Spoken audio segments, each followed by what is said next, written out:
Please tap like, hit subscribe, and drop a comment telling me where you're watching from and what time it is there. My name is Abigail Reed. I need to write this down while I still remember it clearly, while I can still trust my own memory of what happened. I'm sitting in my RV right now, parked at a rest stop 300 miles from Ocala National Forest, and my hands won't stop shaking. I left Boston in early November, driving my 2015 Winnebago south for the winter. I'm a freelance graphic designer, and I'd spent the last 2 years working from my apartment, barely leaving except for groceries. After my divorce finalized in August, I decided I needed a change. The RV belonged to my ex-husband's parents, and they let me buy it cheap when they heard I was planning a solo trip. They probably felt sorry for me. I'd been on the road for 3 weeks, stopping at various campgrounds along the way. Ocala National Forest in Florida seemed like a good place to spend a few days. The website showed pictures of Spanish moss hanging from oak trees, clear springs, and quiet camping sites. It looked peaceful. I'd planned to do some hiking, maybe take my camera out and work on a few client projects with decent cell reception. I arrived at the Juniper Springs campground on a Thursday afternoon. November in Florida isn't like November in Boston. It was warm, probably in the mid-70s, and the air felt thick even though it wasn't summer. The campground host, a man in his 60s named Carl, checked me in at the small office near the entrance. "How long you staying?" he asked, not looking up from his clipboard. "3 nights, maybe 4, I said. He nodded and handed me a map of the campground. "You're in Site 17. Down that road, take your second left. Can't miss it." "Is it pretty full right now?" "Nah, off-season. You'll have plenty of space." He finally looked at me. "You here alone?" "Yes." Something crossed his face, but I couldn't read it. "Well, stay on the marked trails if you go hiking. Easy to get turned around in there." I thanked him and drove to my site. He was right about it being empty. I passed maybe 4 other RVs on the way to Site 17, and they all looked dark and unoccupied. My spot was at the end of a small loop, backed up against dense forest. There was a picnic table, a fire ring, and an electrical hookup. I spent the next hour getting set up, leveling the RV, connecting the power, and arranging my small outdoor area. By the time I finished, it was almost 5 o'clock. The sun was getting lower, and the forest behind my site had that golden afternoon light filtering through the trees. I grabbed my camera and decided to take a short walk before dinner. The trail started about 50 yards from my site, marked with a small wooden sign that read "Nature Trail 2 miles." I locked the RV and headed in. The forest was different from what I was used to in New England. The trees here were pines and palmettos, and the ground was sandy instead of rocky. I could hear birds I didn't recognize, and the air smelled like pine needles and something else, something almost sweet but also slightly rotten. Probably just decomposing vegetation in the swampy areas. I walked for about 20 minutes, taking photos of interesting plants and a few shots of the fading light through the canopy. The trail was well marked with white blazes on the trees, and I had no trouble following it. I checked my phone occasionally. I had 2 bars of service, which was better than some places I'd stayed. That's when I saw the clearing. It was just off the trail, maybe 30 feet into the woods. I almost missed it, but something about the way the trees opened up caught my eye. I stepped off the path, pushing through some palmetto fronds, and found myself in a small open area, roughly circular, maybe 20 feet across. In the center was a grave. Not an old historical grave, but a fresh one. The earth was mounded up, and at the head of the mound was a simple wooden cross. No, not a cross, a marker. A flat piece of wood, painted white, stuck into the ground. I walked closer. The name on the marker was painted in black letters, Abigail Reed. My name. I stood there for probably a full minute just staring at it. My first thought was that it had to be a coincidence. Abigail isn't an uncommon name, and Reed is a pretty common last name. But both together, in a clearing in the middle of Ocala National Forest? I pulled out my phone and took a picture of it. Then I walked around the grave looking for any other markers or signs. There were none. The clearing was empty except for the grave and the surrounding trees. The earth looked recently turned, maybe within the last few weeks. I tried to think rationally. Maybe this was someone's idea of a prank. Maybe there was another Abigail Reed who had died, and someone had buried her here. But that didn't make sense. This was public land, and you couldn't just bury people in national forests. And if it was a pet cemetery or something, there would be other graves. I checked my phone again. Still 2 bars. I almost called someone, maybe my sister in Vermont, but what would I even say? Hey, I found a grave with my name on it. She'd think I was being dramatic. I took one more photo, then pushed my way back through the palmettos to the trail. The sun was lower now and the forest had taken on a darker tone. I walked quickly back toward the campground, checking over my shoulder more often than I needed to. When I got back to my RV, it was almost 6:30. I made myself a simple dinner, pasta with jarred sauce, and tried to think about the grave logically. I Googled Abigail Reed Obituary, Florida on my laptop, but nothing recent came up. I found a few older ones from other states, but none that would explain a grave in Ocala National Forest. I decided to ask Carl about it in the morning. He'd been working here long enough, maybe he knew something about it. That night I had trouble sleeping. I kept thinking about the marker with my name on it, about the fresh earth. Around 2 in the morning, I thought I heard footsteps outside the RV, crunching on the gravel of my campsite. I sat up in bed listening. The footsteps stopped. I waited for maybe 5 minutes, barely breathing, but heard nothing else. Eventually, I convinced myself it was an animal and tried to go back to sleep. The next morning, I drove back to the campground office around 9. Carl was there, reading a newspaper and drinking coffee from a thermos. "Morning," he said when I walked in. "Everything okay with your site?" "Yeah, it's fine. I just had a question. I went for a hike yesterday on the nature trail near my site and I found something kind of strange." He looked up from his newspaper. "Oh yeah? What's that?" "There's a grave, just off the trail in a clearing. It has a name on it. My name, actually. Abigail Reed." Carl's expression didn't change. He took a sip of his coffee. "That right? Do you know anything about it? Is it some kind of memorial or something?" "Can't say I do," he said. "Lots of old graves in these woods. Families used to bury their dead on their property before there was a national forest here. But this one looks recent. The earth is still fresh." He shrugged. "Could be someone replaced an old marker. People do that sometimes, fixing up family plots. But it has my name on it. My exact name." Carl looked at me for a moment. "That's quite a coincidence." "Yeah." "Well, I wouldn't worry too much about it. Probably just a coincidence like you said." He went back to his newspaper, and I got the sense that the conversation was over. I walked back to my RV feeling unsettled. Carl hadn't seemed surprised or concerned, which should have been reassuring, but somehow it made me feel worse. I spent the rest of the morning working on a logo design for a client in Chicago. The work was good for keeping my mind occupied. Around noon, I decided to drive into the nearby town to get some supplies and maybe some lunch. Getting out of the campground for a few hours seemed like a good idea. The town was called Silver Springs, about 15 minutes from the campground. It was small. One main street with a few shops, a grocery store, a diner, and a gas station. I stopped at the diner first and ordered a burger and fries. The waitress was a woman in her 40s, friendly enough. When she brought my food, she asked, "You visiting the forest?" "Yeah, I'm camping at Juniper Springs for a few days." "By yourself?" "Yes," she nodded. "Be careful out there.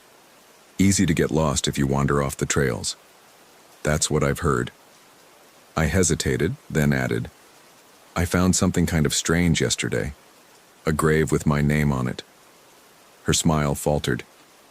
"Your name?" "Abigail Reed. It was just off one of the trails." She was quiet for a moment. "That's odd." "Yeah, I asked the campground host about it, but he said it was probably just an old family plot." "Could be." She glanced toward the kitchen. "I should check on my other tables. Enjoy your lunch." She left quickly, and I noticed she didn't come back to refill my water or check if I needed anything else. Another waitress handled my bill when I was ready to leave. I stopped at the grocery store next, picking up some fresh vegetables, bread, and coffee. At the register, the cashier, a younger guy, maybe mid-20s, made small talk while scanning my items. "You from around here?" he asked. "No, just visiting. I'm staying at the campground." "Cool. Which one?" "Juniper Springs." He paused for just a second, then continued scanning. "That's a nice one. Pretty quiet this time of year." "Yeah, it's almost empty." "Yeah." He bagged my groceries. "That'll be $47.60. I paid and was about to leave when I turned back. "Can I ask you something? Do you know anything about graves in the forest? Like historical family graves?" He looked at me strangely. "Not really. Why?" "I found one yesterday with my name on it. Just seemed weird." His expression changed. Not exactly scared, but something close to it. "Your name?" "Yeah, Abigail Reed." He handed me my receipt. That's pretty weird. I'd maybe stay away from that area." "Why?" "I don't know. It's just weird." He was already looking past me to the next customer in line. "Have a good day." I drove back to the campground feeling more unsettled than before. Both the waitress and the cashier had reacted strangely when I mentioned the grave. Not like it was impossible or crazy, but like they knew something they weren't saying. When I got back to my site, I unloaded my groceries and sat at the picnic table with a beer, trying to decide what to do. I could leave, pack up and drive somewhere else, but that felt like overreacting. It was just a grave with a name that happened to match mine. Strange, yes, but not dangerous. I decided to stay. That evening I made dinner and ate outside as the sun went down. The forest was alive with sounds, insects, birds, and something that might have been an owl. I tried to focus on the peacefulness of it, on the reason I'd come out here in the first place, to get away, to clear my head, to feel less trapped than I had in my apartment. Around 8 o'clock I went inside to watch something on my laptop. I'd downloaded a few movies before leaving Boston. I was halfway through a mediocre thriller when my phone buzzed with a text. It was from a number I didn't recognize with a 352 area code, Florida. The message read, "Stay away from the clearing." I stared at the text. My first instinct was to reply, asking who it was, but something stopped me. I waited, watching to see if another message would come through. Nothing. I tried calling the number. It rang 4 times, then went to a generic voicemail message. I didn't leave one. I sat there holding my phone, trying to think of who would have my number. Carl from the campground office? Maybe. But why would he text me instead of just telling me in person? The waitress or cashier from town? But how would they have gotten my number? I checked to see if I'd given my phone number when I registered at the campground. I had. Carl had asked for it in case of emergencies, so maybe it was him. Maybe he was trying to warn me about something without being direct about it. But warn me about what? A grave with my name on it was creepy, but it wasn't inherently dangerous. I tried to go back to my movie, but I couldn't focus. Around 10, I gave up and got ready for bed. I made sure all the doors were locked, which I always did anyway, but this time I checked them twice. I lay in bed with the lights off, listening to the sounds outside. The forest at night was different, louder in some ways, with insects and frogs creating a constant drone, but also filled with sudden silences that felt unnatural. Around midnight, my phone buzzed again. Another text from the same number. "It's not safe there." This time I did reply. "Who is this?" I watched the screen, waiting for the 3 dots that would indicate the person was typing. They never appeared. The message just sat there, unanswered. I tried calling again. Same result. Voicemail. I turned off my phone and tried to sleep. Every small sound outside made me tense. At some point, I must have dozed off, because the next thing I remember is waking up suddenly to the sound of something hitting the side of the RV. It wasn't a loud bang, more like a deliberate knock. 3 times. Knock, knock, knock. I sat up, my heart racing. The RV was dark except for a tiny LED light near the door. I grabbed my phone from the bedside table and turned it on. It was 3:06 a.m. I waited, listening. The The knocking came again. Same rhythm, same intensity. Knock, knock, knock. "Who's there?" I called out, trying to keep my voice steady. No answer. I got out of bed and moved toward the door, phone in hand with the flashlight app ready. The knocking came again. But this time it was from a different side of the RV, the back near the bedroom. "I'm calling the police," I shouted. The knocking stopped.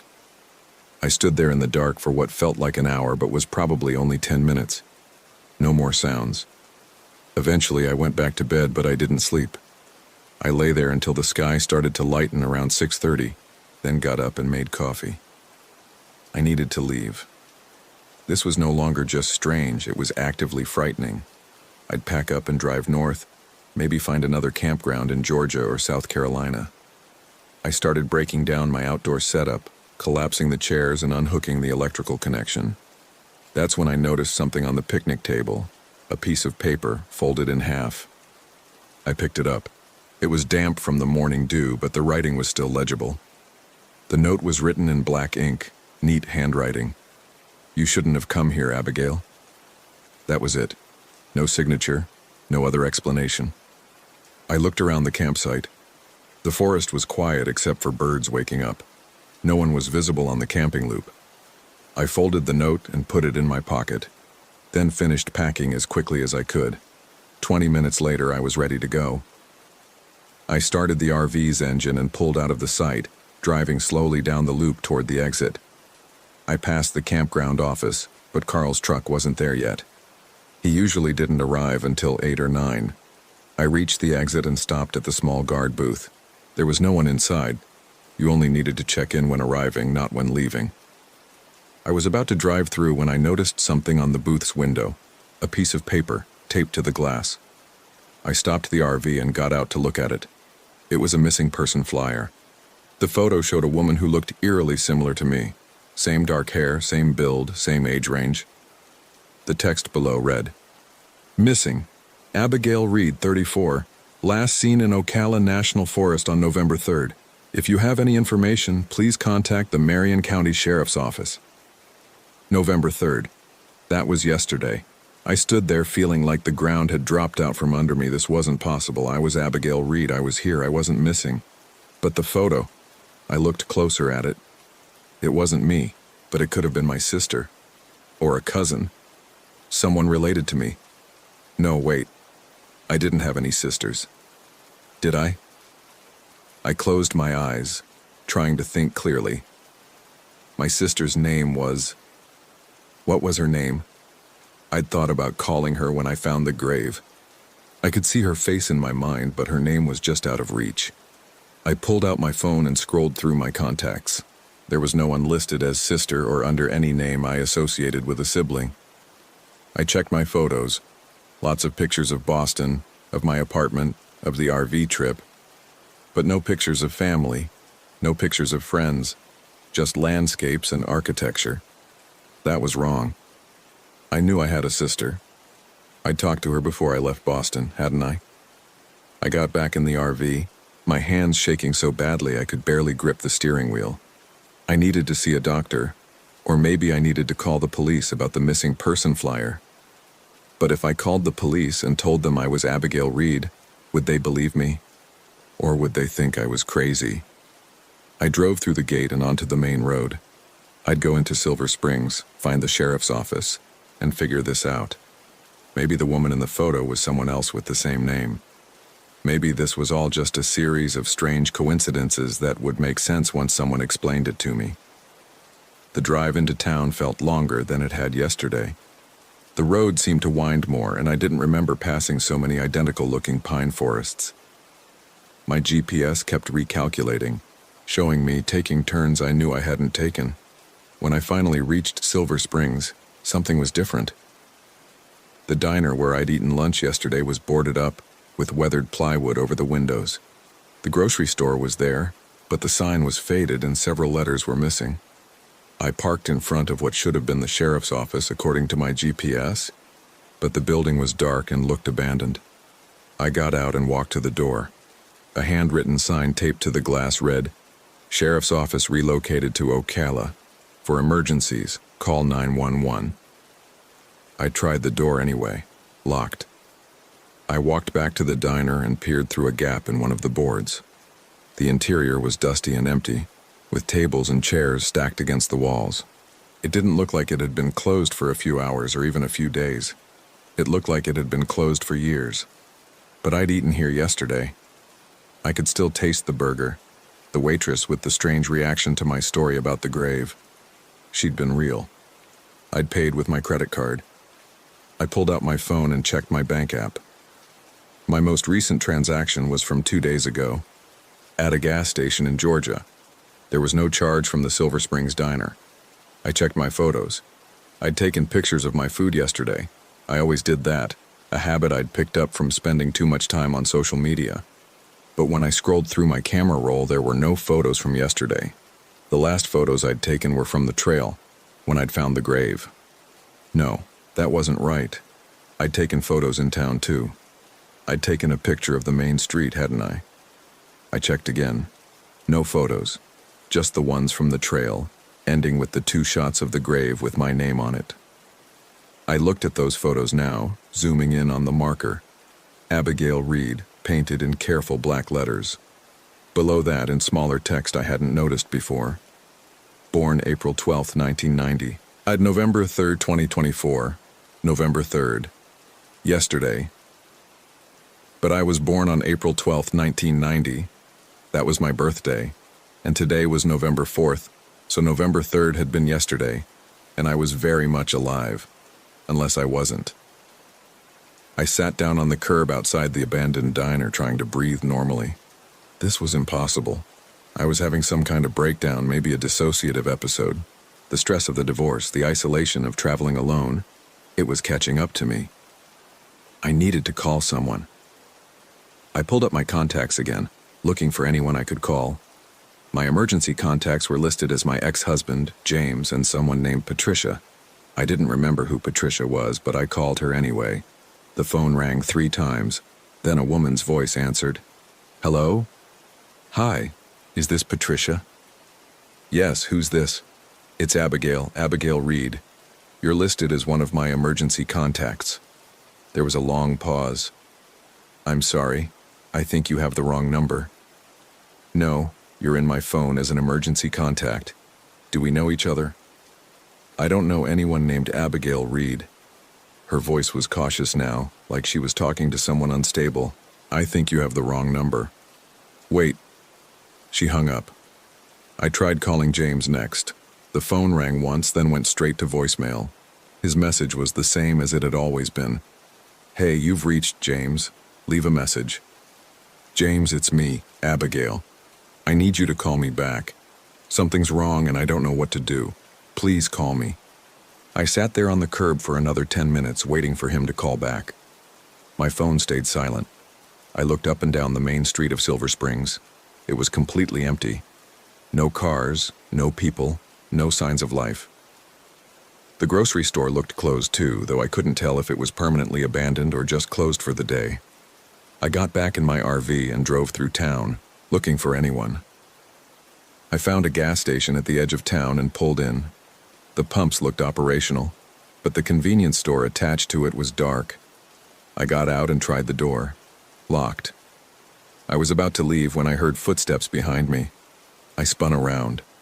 A woman was walking toward me from the direction of the road.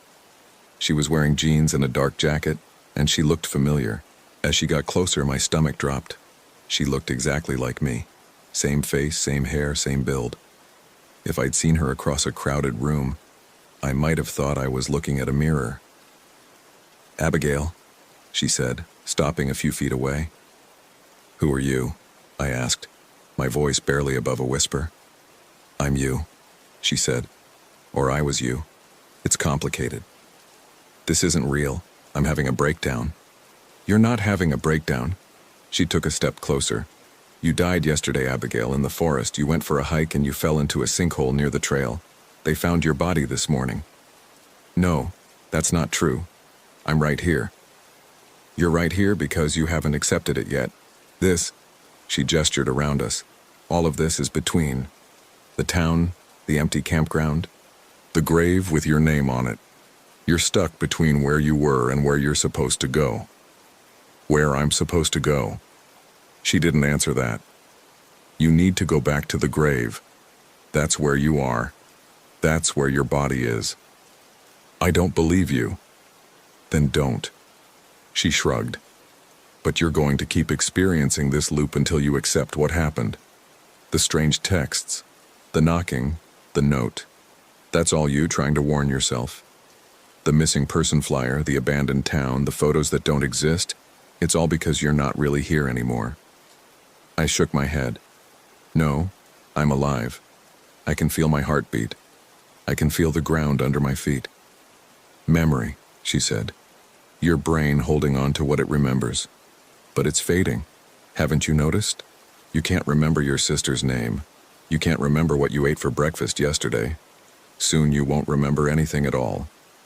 I wanted to argue, but I couldn't. She was right. The details were slipping away. When had I last eaten? What had I had for breakfast this morning? I couldn't remember.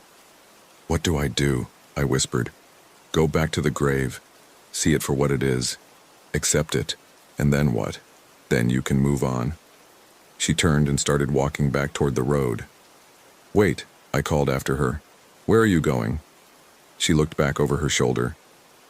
I already moved on. I'm just here to help you do the same. I watched her walk away until she disappeared around a bend in the road. Then I got back in my RV and drove. I don't remember the drive back to the campground. One moment I was at the gas station, the next I was parking at my campsite. It was late afternoon, but the light felt wrong, too bright and too dim at the same time. I walked to the trail. The white blazes on the trees seemed to glow in the fading light. I followed them to the spot where I'd pushed through the palmettos into the clearing. The clearing was still there. The grave was still there. But now there were people, 2 sheriff's deputies and a man in khakis and a windbreaker who looked like he might be a ranger or a detective. They couldn't see me. I walked right up to them, and they didn't react. One of the deputies was taking photographs of the grave. The earth had been partially excavated, and I could see the edge of what looked like a blue tarp. Single female, the man in the windbreaker was saying. Looks like she's been here less than 24 hours. The fall probably killed her instantly. ID? One of the deputies asked. Yeah, we found her RV at Site 17, Abigail Reed from Boston, 34 years old. I looked down at the grave. They were digging me up. I was in there, wrapped in a blue tarp, dead from a fall I didn't remember. But I was also here, standing and watching them. How could both be true? Any next of kin? The deputy asked.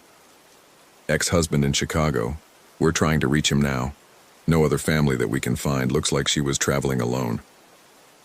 I thought about James, about the voicemail I'd left. Would he listen to it? Would he come down here to identify my body? The man in the windbreaker knelt by the grave. Weird thing is, the grave marker was already here. Someone carved her name on it. Fresh paint job, too. She did it herself? The deputy suggested. Maybe she was suicidal? Maybe. Or maybe it's a sick coincidence. We'll know more after the autopsy. They continued working, carefully excavating the earth around the tarp. I wanted to scream, to tell them I was right there, that I wasn't dead. But I couldn't make any sound. My voice was gone. The woman who looked like me, the other me, appeared at the edge of the clearing. She didn't say anything, just stood there watching me. I understood now.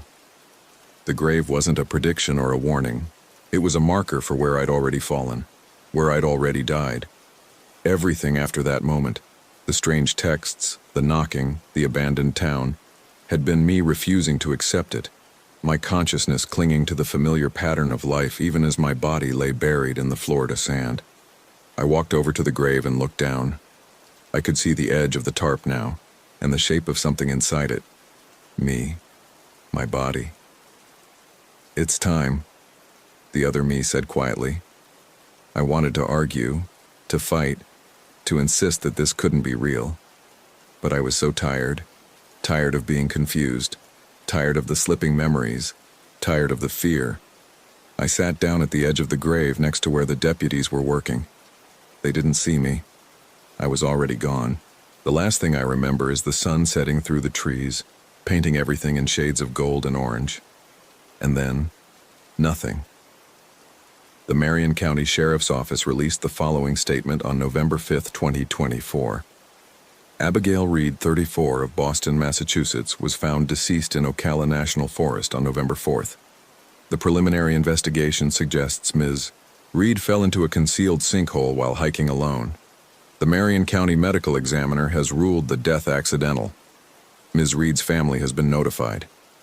Visitors to Ocala National Forest are reminded to stay on marked trails and report any hazardous conditions to park rangers immediately. What the statement didn't mention was the strange evidence they found at the scene: the freshly painted grave marker with her name on it, the note left at her campsite in handwriting that matched her own, and the text messages sent from her phone after the estimated time of death. Messages sent to her own number, warning her to stay away from the clearing. The case was closed as accidental death, but the deputies who worked the scene still talk about it sometimes, usually late at night after a few drinks. They talk about the RV with the engine still warm, even though she'd been dead for at least 12 hours. They talk about the witness statements from town, the waitress who insisted she'd served Abigail Reed lunch the day after she died, the cashier who rang up her groceries, and they talk about the photographs found on her camera, including a selfie taken at the gravesite with her own name on the marker. In the photo, she's smiling, but her eyes are empty. The photo's timestamp reads November 4th, 9:47 a.m., several hours after her estimated time of death. They don't like to talk about that part. Carl, the campground host, quit his job a week later. When asked why, he just said the forest wasn't the same anymore. Sometimes, he said, he'd see campers at Site 17 even though no one was registered there. They'd sit at the picnic table or walk the trails, and if he got close enough, he'd realize they all looked the same. They all looked like Abigail Reed. The last person to camp at Site 17 before it was closed indefinitely was a woman traveling alone in an RV. She checked in on a Thursday afternoon in November. Carl gave her the usual warnings about staying on the trails. The next morning, she was gone. Her RV was still parked at the site, locked up tight, but she never came back. They searched for 3 days, but they never found her. They did find something, though. In the clearing where Abigail Reed had died, someone had added a second grave marker next to the first. It was freshly painted, the black letters still wet. The name on it was Carl's. He saw it himself when he joined the search party, and according to the other searchers, he just stood there staring at it for a long time before he turned around and walked back to his truck. He drove straight to the campground office, packed his things, and left. No one has seen him since. Site 17 remains closed. The nature trail has been rerouted to avoid the clearing. The official reason given is geological instability, too many sinkholes in the area. But sometimes hikers report seeing a woman on the old trail, the closed one that leads to the clearing. She's always alone, always carrying a camera, and she always seems lost. When people try to help her, to warn her that the trail is closed, she thanks them and continues walking. She always says her name is Abigail Reed, and she's always looking for Site 17.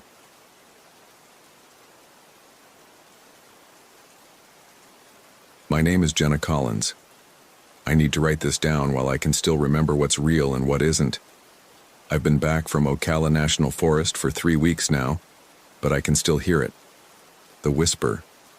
My name, over and over, like someone calling from the bottom of a very deep place. I should start from the beginning. I bought the RV after the divorce was finalized. 22 feet of freedom, I told myself, though it was really just 22 feet of running away.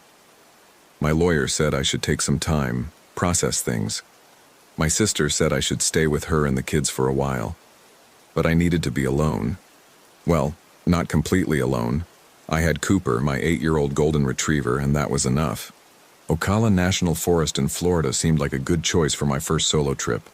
Far enough from Atlanta to feel like a real escape, but not so remote that I'd be completely cut off.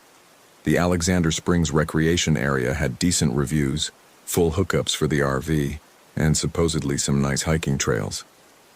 I wasn't much of a hiker, but I thought maybe I should become one. Wasn't that what people did when they were finding themselves? I arrived on a Tuesday afternoon in late September. The heat was still oppressive, that thick Florida humidity that makes your clothes stick to your skin within minutes. The campground was maybe half full. A few big motorhomes, some tent campers, a couple of families with screaming kids running around the playground. I pulled into Site 47, which backed up to a thick wall of pines and palmettos. The campground host, an older man with sun-damaged skin and a faded Marlins cap, helped me level the RV and gave me the standard speech about keeping food locked up, watching for alligators near the water, and the quiet hours after 10 p.m. "Anything else I should know?" I asked.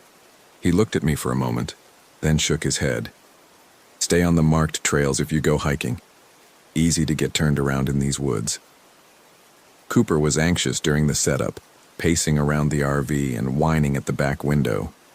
He was usually calm, almost lazy, but something had him on edge. I figured it was just the new environment, all the strange smells and sounds. I took him for a walk around the campground loop before dinner, let him pee on every third tree, and by the time we got back he seemed more settled. That first night was uneventful. I made spaghetti on the little propane stove, ate it while watching some mindless show on my laptop, and went to bed around 10. Cooper slept on the floor next to the bed, like always. I woke up once around 3 a.m. because he was growling, a low rumble in his chest that I'd only heard a handful of times in his life. I sat up, listened, but didn't hear anything outside. After a few minutes, he settled down and I went back to sleep. The next morning, I decided to explore. There was supposed to be a spring about a mile from the campground, and the temperature was forecast to hit 92, so a swim sounded good. I packed a small backpack with water, sunscreen, and a towel, clipped Cooper to his leash, and headed out around 9 a.m. The trail was well marked at first. Clear signs, blue blazes painted on trees every 100 feet or so. But about 20 minutes in, I came to a fork that wasn't on the map I'd picked up at the ranger station. The right path continued toward the spring, according to the blazes. The left path had no markings at all, just a narrow gap between the palmetto scrub that looked like it might have been a trail once. Cooper pulled toward the left path. Not hard, but insistent, the way he used to pull toward the park when he was younger. I tugged him back. "This way, buddy, the spring's over here." He sat down, just stopped moving entirely, and looked at me with those brown eyes that had gotten cloudy with age. "Come on, Coop. Don't be difficult." He wouldn't budge. I gave up after a minute and decided to check out the unmarked path just to see where it led. Maybe it was a shortcut, or maybe there was something interesting down there. We hadn't gone more than 50 feet when I smelled it. Old water, stagnant and metallic, like pennies left in a puddle. The path opened into a small clearing, maybe 30 feet across. In the center was a well. Not an old-fashioned stone well like in fairy tales, but a concrete cylinder about 3 feet high, with a rusted metal cover that had been pushed halfway off. It looked abandoned, the kind of thing that probably hadn't been used in decades. The concrete was cracked and stained green with moss. Cooper went absolutely still. His ears were pinned back, tail down, every muscle in his body tense. I walked closer, I don't know why. Curiosity, maybe, or just that weird human compulsion to look at things we know we shouldn't. The cover was heavy, awkward to move, but I managed to push it a few more inches aside and look down. The well was deep, so deep I couldn't see the bottom, just blackness that seemed to swallow the morning light. I pulled out my phone and turned on the flashlight, pointed it down the shaft. The light barely penetrated 20 feet before it was absorbed by the dark. That's when I heard it, just at the edge of my hearing. So faint I thought at first it was wind moving through the trees or some bird I didn't recognize. A whisper. Not words exactly, but something that had the rhythm of speech, like someone talking in another room and you can hear the cadence but not make out what they're saying. I leaned closer, trying to understand, and Cooper barked. Once, sharp and loud, and it broke whatever spell I was under. I stepped back, the hair on my arm standing up. "Okay," I said out loud. "We're leaving." Cooper needed no encouragement. He practically dragged me back toward the main trail. We found the spring. I took a quick swim that didn't feel refreshing at all, and we went back to the RV. I told myself I was being ridiculous, that it was just a creepy old well and my imagination was working overtime because I was stressed and alone and probably not in the best mental state. That afternoon I drove into town, got groceries, and tried to distract myself. But I kept thinking about the well, about that whisper. By the time I got back to the campground around 4 p.m., I'd almost convinced myself I'd imagined the whole thing. That night, Cooper wouldn't settle. He kept pacing, going to the back window and whining, then coming back to me, then going to the window again. I let him out around 8, thinking maybe he just needed to pee, but he didn't even try. He just stood at the edge of the campsite, staring into the woods, his body rigid. "What is it, boy?" he whined. Not his normal whine, but something higher pitched, almost frightened. I called him back inside, locked the door, and closed all the blinds. I tried to watch a movie but couldn't focus. Around 9:30, my phone buzzed with a text from my sister. "How's the trip? Kids want to know if you've seen any alligators." I started to reply, then noticed something odd. According to my phone, it was 11:47 p.m., not 9:30. I looked at my watch, also 11:47, but I'd checked the time just a few minutes ago, maybe 5 minutes, and it had been 9:30. I was sure of it. I must have lost track of time. Maybe dozed off. That had to be it. I texted back, "Trip's good, no gators yet. Tell them I love them." I tried to sleep but couldn't. Cooper was pacing again, and I could hear things outside. Not animal sounds exactly, but movements. Footsteps maybe, or something dragging through the leaves. I told myself it was other campers or raccoons or the wind, but it didn't sound like any of those things. Around 2 a.m. I heard a voice. "Jenna." I sat up so fast I hit my head on the low RV ceiling. Cooper was standing at the foot of the bed, growling. The voice came again, muffled by the walls and windows, but clear enough. "Jenna." It was a woman's voice. Familiar somehow, though I couldn't place it. It didn't sound threatening, just calling, like someone was looking for me. I grabbed my phone, turned on the flashlight app, and went to the window. Pulled back the blind an inch and looked out. Nothing. Just darkness and trees and the glow from a nearby camper's porch light. "Hello?" I called out, feeling stupid even as I did it. Silence. Just the normal sounds of the forest at night. Insects, the rustling of leaves, something splashing in a distant pond. I checked my phone again. 4:33 a.m. How had that happened? I just looked at it. It had been 2:00, I was sure. Now it was 4:33, and I had no memory of the time in between. I didn't sleep the rest of the night. Just sat in the dinette with all the lights on and Cooper pressed against my legs. When dawn finally came, I felt sick with exhaustion and something else. Fear, I guess, though I couldn't articulate what I was afraid of. I should have left then. Packed up the RV and driven straight back to Atlanta. But I didn't. I told myself I was being paranoid, that I just had a bad night, that the divorce stress was catching up with me. And there was something else, a strange pull, like I needed to understand what was happening before I could leave. That morning I walked over to the campground host's trailer. He was outside, washing his truck, and he nodded when he saw me. "Morning. Everything okay at your site?" "Yeah, fine. I was just wondering, is there an old well out in the woods, like off the main trail toward the spring?" His expression changed. Not much, but I noticed it. A tightening around the eyes. Could be. These woods are full of old stuff. Homesteads from before the Forest Service took over. Abandoned sugarcane operations. Turpentine camps.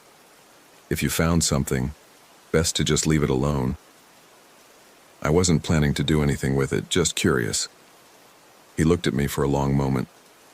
"You hear anything funny out there?" My stomach dropped. "What do you mean?" "Nothing, just people sometimes say they hear things in these woods, especially at night. Sound travels weird among the trees, bounces around. Your mind can play tricks." He went back to washing his truck, clearly done with the conversation. I walked back to my RV slowly, my mind racing. Other people had heard things. I wasn't crazy, But that didn't make me feel better. If anything, it made it worse. I spent that day trying to act normal. Took Cooper for a walk, read a book, made lunch. But I couldn't stop thinking about the well, about my name being called, about the lost time. Around 3 p.m., I met another camper. She was at the bathhouse when I went to take a shower. A woman maybe in her early 40s, thin with dark hair pulled back in a ponytail. She smiled at me. "First time here?" she asked. "Yeah. You?" "Third year in a row. I love it. So peaceful. I'm Diane, by the way." "Jenna." We chatted for a few minutes. She was traveling solo too, taking a month off work to visit different state parks. She seemed normal, friendly, and I felt pathetically grateful to have someone to talk to. "You should come by my site tonight," she said. "I'm in 32. I'll make a fire. We can have a drink." "That sounds nice. Thank you." Cooper and I walked over to her site around 7. She'd made a good fire and had 2 camping chairs set up, along with a bottle of wine and plastic cups. Her RV was smaller than mine, older, with faded decals and rust spots, but she'd decorated the site nicely. String lights, a little table, some potted plants. We talked for a while. She asked about my life, and I gave her the sanitized version. Recent divorce, needed a break, first time really camping. She told me about her job in insurance, her grown kids, her late husband who'd died of cancer 5 years ago. "Do you ever feel like you hear things out here?" I asked, after my second glass of wine had loosened my tongue. "Like voices?" Diane looked at me. Her face was hard to read in the firelight. "What kind of voices?" "I don't know, just someone calling your name. Probably my imagination." "Probably." But something in her tone made me think she didn't believe that. The fire started acting weird around 8:30. It would flare up suddenly, the flames turning a strange blue-green color, then die down to almost nothing. Diane poked at it with a stick, added more wood, but it kept doing the same thing. "That's odd," she said. "The wood's not wet." "Maybe it's treated wood? Chemicals or something?" "Maybe." I stayed until 9, then walked back to my site with Cooper. The night was clear, the stars bright above the trees, and I felt better than I had since arriving. Diane was nice. Normal. Maybe I'd just been overthinking everything. That feeling lasted until about midnight, when Cooper started barking.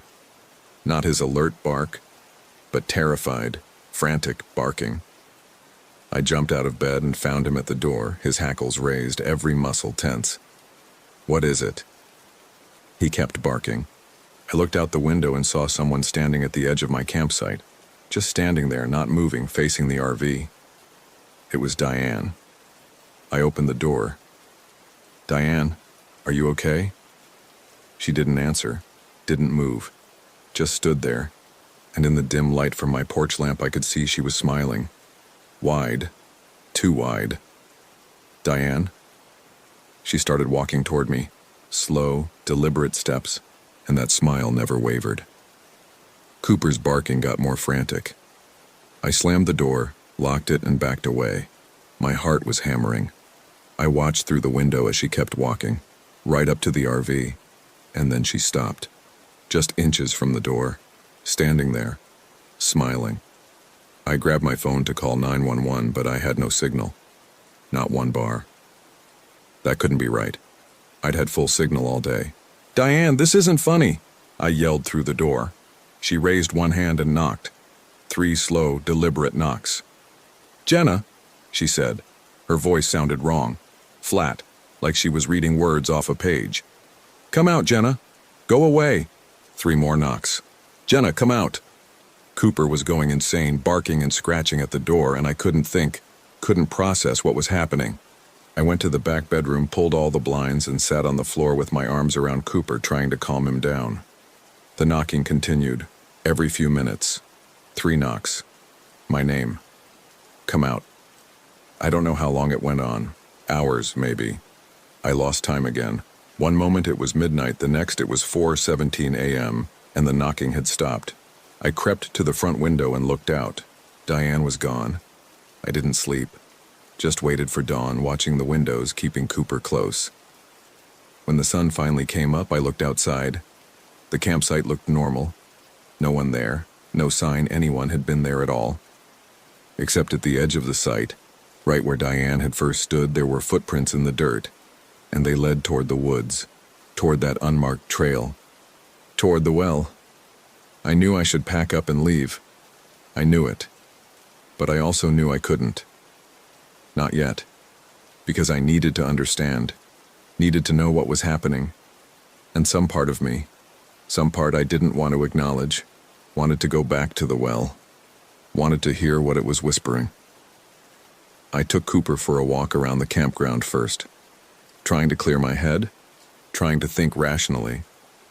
When I passed Site 32, Diane's site, I stopped. Her RV was still there, but it looked different. The string lights were gone, the plants were gone. There was no chair, no fire pit. Just the RV, and it looked like it hadn't been moved in a long time. Rust stains down the sides, flat tires, windows so dirty I couldn't see through them. I knocked on the door. No answer. I tried the handle. Locked. Walked around the RV, looking in windows. Empty. Completely empty. No furniture, no supplies, nothing. My hands were shaking. I walked quickly back to my site, got in the RV, and locked the door. Cooper was whining, pacing. I pulled out my phone, tried to call my sister, but still no signal.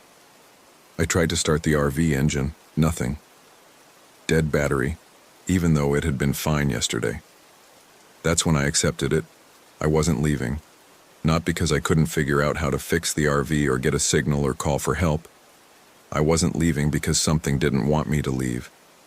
And I needed to know what it was. I waited until afternoon, until the heat was at its worst and the forest was drowsy and still. Then I put Cooper's leash on and walked toward the unmarked trail. He fought me at first, pulling back, whining. But I was stronger, and eventually he gave up and followed. We reached the clearing with the well around 3 p.m. It looked the same as before. The concrete cylinder, the half-open cover, the smell of stagnant water. I walked right up to it this time, looked down into the darkness. "Hello?" I called. My voice echoed, once, twice, 3 times, each echo softer than the last. And then, after the echoes faded, I heard it. Jenna. It was my mother's voice. My mother had drowned when I was 12. Fell through ice on a lake during a winter camping trip. They found her body 3 days later, but by then she'd been underwater so long that I wasn't allowed to see her. Closed casket. I'd never gotten to say goodbye, never gotten any closure. Just the knowledge that she was there one moment and gone the next. Pulled down into dark water. "Mom?" The word came out as a whisper. "Jenna, come down. I've been waiting." Tears were running down my face. I reached toward the opening of the well and Cooper barked. Once, sharp, like he had that first day. I looked at him. He was sitting back on his haunches as far from the well as his leash would allow, and he was shaking. I looked back down into the well. "Mom, Come down, baby. I miss you. Don't you miss me?" "Yes. I miss you every day." "Then come down, come home." I leaned further over the edge. There was a ladder inside, metal rungs bolted into the concrete. I could climb down. Cooper barked again, and something in the sound broke through the fog in my head. I stepped back. My mother's voice had been wrong. Too smooth. Too perfect. My mother had had a slight southern accent, a roughness from years of smoking. This voice had been like Diane's, flat, artificial, reading from a script. "No," I said. The well went silent. Complete, absolute silence. Even the normal sounds of the forest, birds, insects, wind had stopped. The air felt heavy, pressing down on me. Then I heard climbing. Something was coming up the well. The scrape of hands and feet on metal rungs getting closer, and I could see movement in the darkness below. Something pale. Something that had too many joints. I ran. Cooper and I tore through the woods, branches whipping at my face, my lungs burning. We burst out onto the main trail and I didn't stop running until we were back at the campground, back at the RV. I locked every door and window, pulled all the blinds, and sat in the middle of the floor with Cooper pressed against me.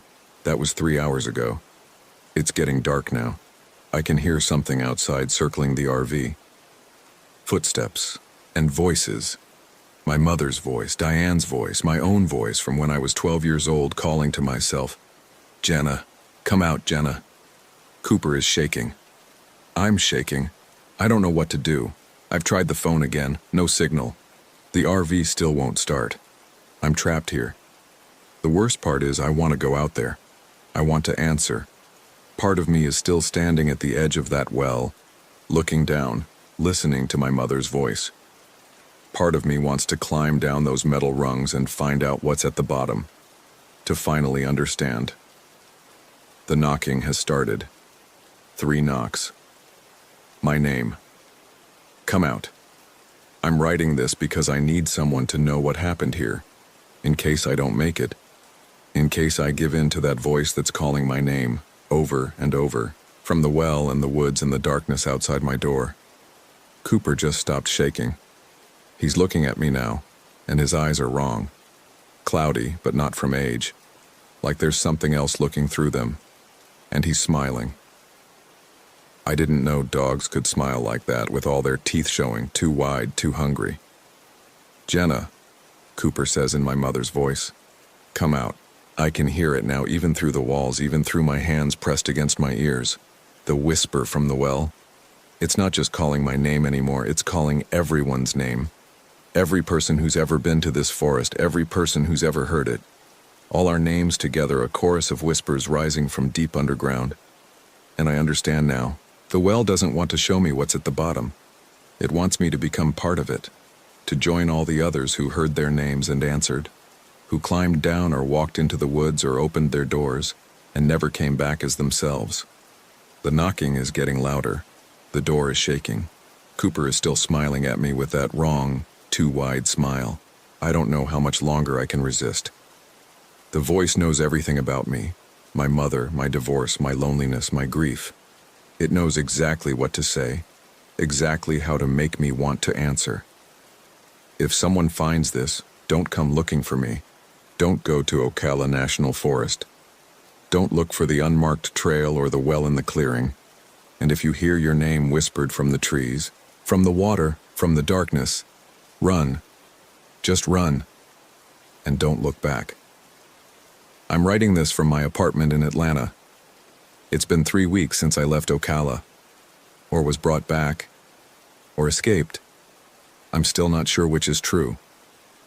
The campground host found me on the 4th morning. I was sitting in my RV, door open, staring at nothing. Cooper was gone. They said I was in shock, dehydrated, malnourished. They said I'd been reported missing when I didn't check out on time and they'd had to break into the RV to get me. I told them about the well, about Diane, about the voices.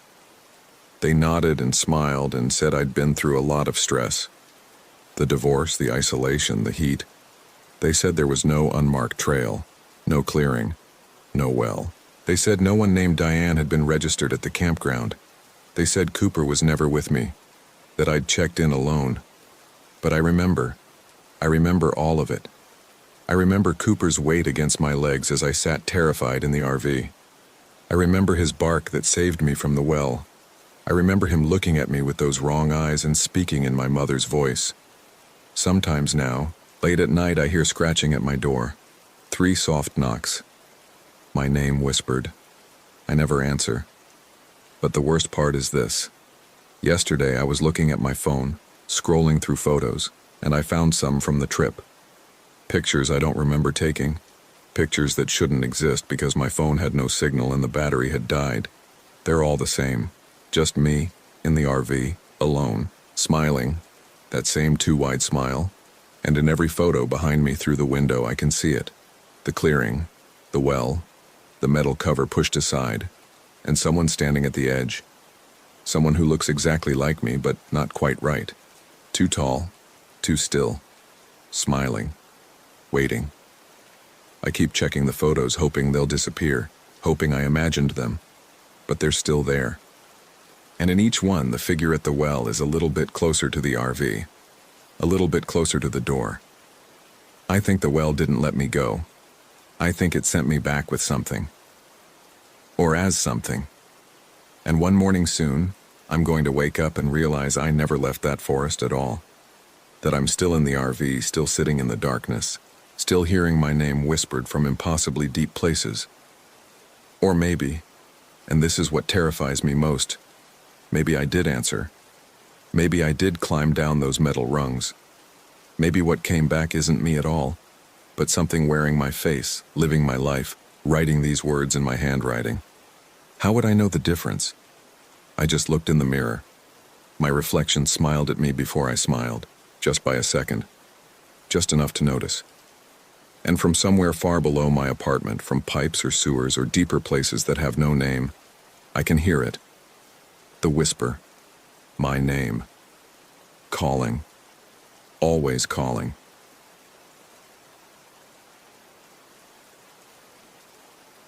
My name is Jordan Clark. I need to write this down while I still remember it clearly, while the sequence of events still makes some kind of sense in my head. The police took my initial statement, but they didn't really listen. How could they? I barely believe it myself. This happened 3 weeks ago at an RV campsite near Juniper Springs in Ocala National Forest, Florida. 4 of us went. Me, my best friend Marcus, his girlfriend Vanessa, and Derek, a guy we all knew from college who'd fallen on hard times. The trip was Marcus's idea. He thought I needed to get out after the divorce finalized. He wasn't wrong. I'd been living in my apartment for 2 months, barely leaving except for work. We rented an RV from a place in Gainesville. Nothing fancy, just a 25-footer with a kitchenette, bathroom, and sleeping areas. Marcus drove. I remember Vanessa kept checking her phone even though she knew we'd lose service once we got deep into the forest. Derek sat in back with me, not saying much, which was normal for him. He'd always been quiet, but the last few years had been rough. His sister died, then he lost his job. Marcus felt bad for him, so he invited him along. The drive took about an hour and a half. The forest closed in around us gradually. Pine trees, palmettos, that dense Florida scrubland that looks friendly in daylight, but probably wouldn't at night. We passed a few official campgrounds, but Marcus wanted something more isolated. He'd found a spot online, some dispersed camping area off FR 88. The forum post he'd read said there were a few cleared sites. First come, first served. We turned off the main road around 3 p.m. The dirt road was rough, full of potholes and exposed roots. The RV creaked and groaned. Vanessa made Marcus slow down twice. After about 2 miles, we found the first cleared area. Empty. The second site was another half-mile in, also empty. Third time's the charm, Marcus said. The third site wasn't really a site. It was bigger than the others, maybe 50 yards across, but there was a structure there, a 3-sided shelter, the kind you see on hiking trails. Wooden posts, a tin roof, open on one side, and next to it, a picnic table and a fire pit. That's weird, Vanessa said. Why would there be a shelter at an RV site? Maybe it's for overflow, Marcus suggested, like if the RV spots are full. We parked and got out. It was hot, probably mid-80s and humid, the kind of humid where your shirt sticks to you immediately. The shelter was about 20 feet from where Marcus parked. I walked over to check it out. That's when I noticed the supplies. Inside the shelter, stacked against the back wall, were plastic storage containers, 4 of them, the kind you'd buy at Target. They had lids, but I could see through the semi-opaque plastic that they were full of stuff. "Hey," I called out. "Someone left their things here." Marcus and Vanessa came over. Derek stayed by the RV, smoking. "Maybe they're coming back," Vanessa said. I opened the first container. The smell hit me before I saw what was inside. Not overwhelming, but definitely there. Sour, organic decay. Inside were packages of food, crackers, canned goods, dried pasta, rice. But everything looked wrong. The crackers were in an opened box, and I could see green fuzz on them through the plastic sleeve. The canned goods had rust on them, and one can of beans had a bulge on top. The rice bag had split, and I could see tiny black specks mixed in, mold or insects, I couldn't tell. Jesus, Marcus said, wrinkling his nose. How long has this been here? I checked the other containers. Same thing. Rotted food, or food that had gone bad, or food that looked like it had been sitting there for months. But here's the thing that bothered me. The containers themselves looked new. No sun damage, no wear on the plastic, and they were stacked neatly, lids on properly. This doesn't make sense, I said. If someone abandoned this stuff, why stack it so carefully? And why is the food bad but the containers are fine? Maybe they just bought the container, Vanessa suggested, and filled them with old food they wanted to get rid of. Out here? Why would anyone do that? She didn't have an answer. Derek walked over, flicking his cigarette butt into the woods. What's up? Someone left a bunch of rotted food here, Marcus said. Derek peered into the container I was holding open. His face didn't change much. Derek never showed a lot of emotion, but I saw him take a step back. We should leave. What? Why? This is weird. This whole setup is weird. Why is there a shelter here? Why is there food? We should find another spot. There aren't any other spots, Marcus said. We drove past 2 already. This is the end of the road. Then we go to a regular campground. Those are all full. I checked before we left. Vanessa crossed her arms. I kind of agree with Derek. This feels off. Marcus looked at me. Jordan? I looked around. The clearing was surrounded by dense forest on all sides. The road we came in on disappeared back into the trees. It was quiet. Too quiet, actually. I hadn't heard any birds since we arrived. It's just old food, I said finally. Someone probably left it and forgot about it. We can move the containers away from the shelter if it bothers you. See? Marcus said to Vanessa. It's fine. It wasn't fine, but I didn't want to be the reason we turned back. The divorce had already made me feel like dead weight in everyone's lives. I wasn't going to ruin this trip too. We set up for the night. Derek and I moved the containers to the edge of the clearing as far from our setup as possible. Marcus started the generator and got the RV systems running. Vanessa unpacked the cooler. We'd brought enough food for 3 days. Hot dogs, hamburger meat, beer, soda, chips, the usual camping stuff. By the time we finished, it was almost 6 p.m. The sun was still up, but the shadows were getting longer. The forest seemed to press in closer as the light changed. We decided to cook out. Marcus started a fire in the pit using some of the wood that had been stacked nearby. Another weird detail I noticed but didn't mention. Why would there be firewood already here? The fire took a while to catch. Marcus used lighter fluid, which usually works right away, but the wood just smoldered. Finally, after the 3rd try, it started burning, but the flames looked odd. Not blue or anything dramatic, just pale, less orange than normal. Is that wood treated? Vanessa asked. I don't think so, Marcus said. It's probably just damp. We roasted hot dogs on sticks. Derek didn't eat much. He sat on one of the RV's folding chairs, drinking a beer, staring into the woods. You okay? I asked him. Yeah, just tired. You've been tired for 6 months, man. He didn't respond. After dinner, we sat around the fire. The temperature dropped fast once the sun went down. One of those Florida things where it's sweltering during the day and almost cold at night. Marcus told stories about our college days. Vanessa laughed at all of them, even though she'd probably heard them before. I tried to relax, tried to enjoy it. Around 10 p.m., I noticed something. The fire was getting lower, which was normal, but Marcus hadn't added any wood in over an hour. And yet it was still burning, not brightly, but steadily, with those same pale flames. Did you add wood? I asked Marcus. Huh? No, not in a while. The fire's still going. He looked at it, shrugged. Good wood, I guess. I didn't push it. We turned in around 11 p.m. The RV had 2 sleeping areas, a bed over the cab and a converted dinette. Marcus and Vanessa took the cab bed. I took the dinette. Derek volunteered to sleep in the shelter. You sure? Marcus asked. There's room in here. I like being outside, Derek said. I almost said something, but I didn't. If Derek wanted to sleep in a creepy shelter next to containers of rotted food, that was his choice. I lay on the dinette bed trying to sleep.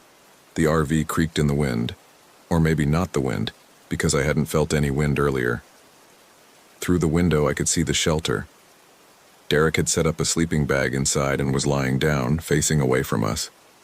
I must have dozed off eventually because the next thing I remember is waking up to voices. It was 2:47 a.m. according to my phone. I could hear Marcus and Vanessa talking quietly in the cab bed. I couldn't make out words, but Vanessa sounded upset. Then I heard something else. A rustling sound outside, like someone walking through dry leaves. I sat up and looked out the window. The fire was still burning. Same pale flames, same low intensity. It shouldn't have been possible. We'd been asleep for hours, and Derek wasn't in the shelter. I got up and went to the RV door. Marcus was still talking to Vanessa, so I didn't bother them. I opened the door as quietly as I could and stepped outside. The temperature had dropped significantly. My breath made little clouds in the air.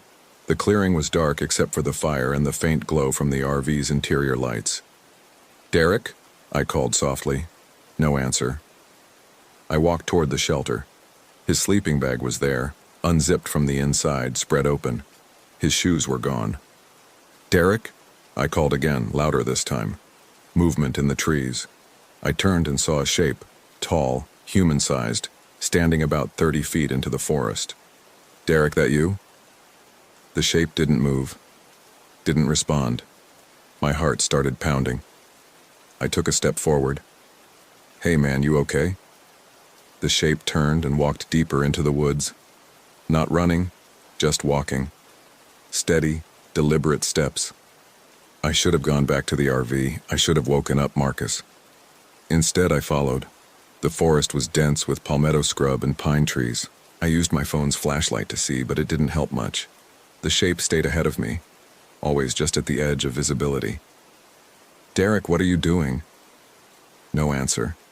Just that steady walking. I followed for maybe 5 minutes. Every rational part of my brain was screaming at me to turn back, but something kept me moving forward. Maybe it was concern for Derek. Maybe it was something else. Then the shape stopped. I stopped too, about 20 feet away. The figure was standing in front of a tree, a large pine with Spanish moss hanging from the lower branches. I raised my phone light to get a better look. It was Derek. He was facing the tree, his back to me, not moving, not making a sound. "Derek?" He didn't turn around. I walked closer, 10 feet, 5 feet, close enough to touch his shoulder. "Derek, you need to come back to..." He spun around. His face was blank. That's the only way I can describe it. Not expressionless, not calm. Blank. Like someone had erased everything that made it human and left only the basic features. His eyes were open but not focused on anything. "Jesus Christ," I whispered. Derek smiled, but it wasn't his smile. It was too wide, too symmetrical. It didn't reach his eyes. "Jordan," he said. His voice sounded normal, but something was wrong with the timing. Like there was a delay between his mouth moving and the sound coming out. "What are you doing out here?" I wanted to see. "See what? What's out here?" He kept smiling, that wrong, too wide smile. "We need to go back," I said. "Okay." He walked past me back toward the clearing. I followed, keeping my distance. My hands were shaking and I couldn't get that smile out of my head. We made it back to the RV. Derek went straight to the shelter, crawled into his sleeping bag and lay down. I stood there for a moment watching him, then went back inside. I didn't sleep the rest of the night. The next morning, Derek acted like nothing had happened. He was up before any of us, making coffee on the RV's stove when I emerged from the dinette bed. "Morning," he said. Casual, normal. "Morning," I replied. You remember last night?" "What about it?" "You went into the woods." He looked at me, and for a second I thought I saw confusion in his eyes. Then he shrugged. Must have been sleepwalking. I do that sometimes. Since when? Since forever. My mom used to find me in the kitchen in the middle of the night when I was a kid. I didn't know if that was true or not. In all the years I'd known Derek, he'd never mentioned sleepwalking. Marcus and Vanessa woke up around 8 a.m. We made breakfast, scrambled eggs, toast, bacon. Everything seemed normal, but I kept watching Derek, looking for signs of whatever I'd seen last night. That blank face, that wrong smile. He seemed fine. Quiet, like always, but fine. "So what's the plan today?" Vanessa asked, sipping coffee. "I was thinking we could hike to Juniper Springs," Marcus said. "It's supposed to be beautiful. Crystal clear water, lots of wildlife." "How far is it?" "Maybe 3 miles. There's a trail that starts about a mile back on the main road." "Sounds good," I said, mostly because I wanted to get away from this clearing.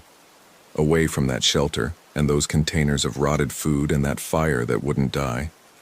We packed light, just water bottles, some snacks, and our phones, even though we knew there'd be no service. Derek came with us, though I could tell he didn't want to. He kept looking back at the clearing as we walked to the main road. The trail was easy to find. A weathered wooden sign marked the entrance. Juniper Springs, 7 miles. The path was narrow, winding through palmetto scrub and pine forest. It was hot again, probably close to 90, and humid enough that we were all sweating within 10 minutes. Marcus led, followed by Vanessa, then me, then Derek. We talked at first, about nothing important, just filling the silence.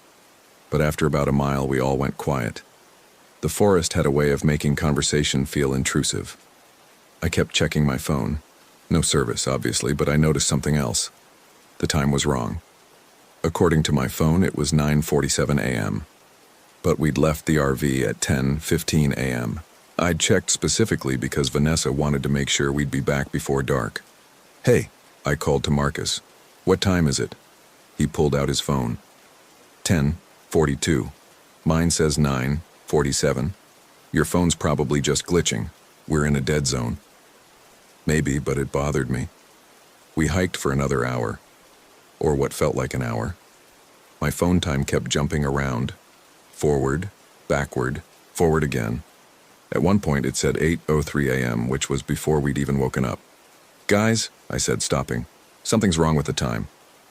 Marcus and Vanessa stopped too. We all compared phones. Marcus, 11:58 a.m.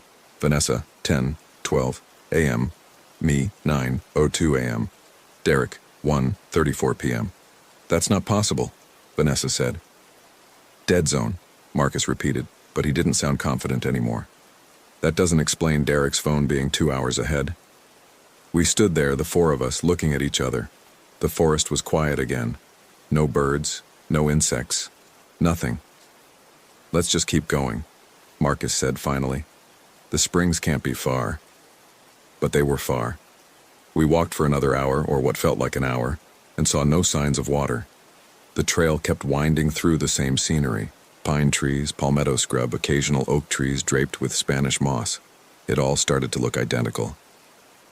"Are we lost?" Vanessa asked. "No, we're following the trail."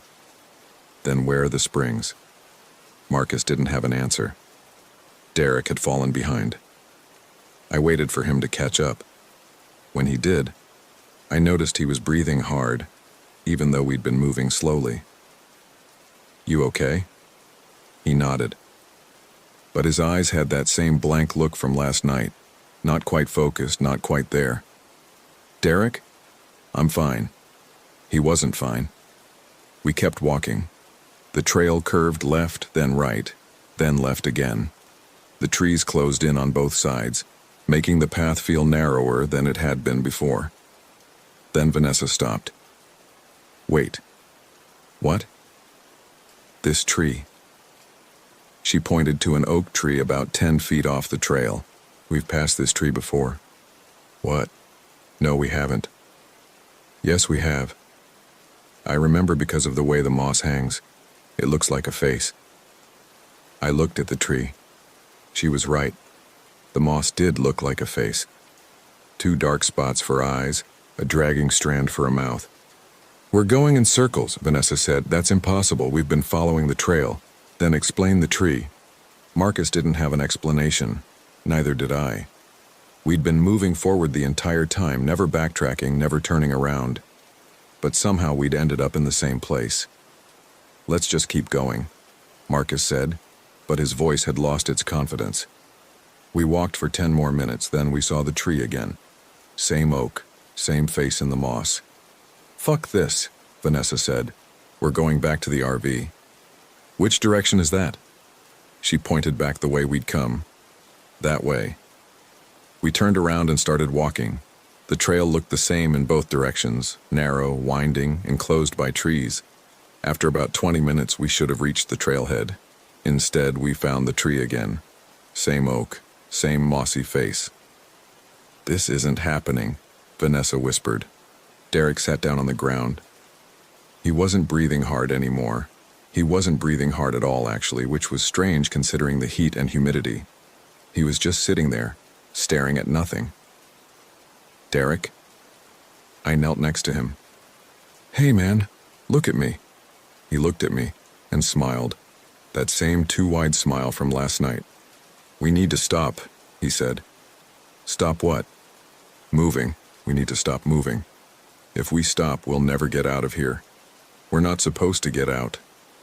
The way he said it made my stomach drop. Not "we can't get out. We're not supposed to get out." Like this was intentional. Like something wanted us here. "Jordan," Marcus called. "Come look at this." I walked over to where he and Vanessa were standing.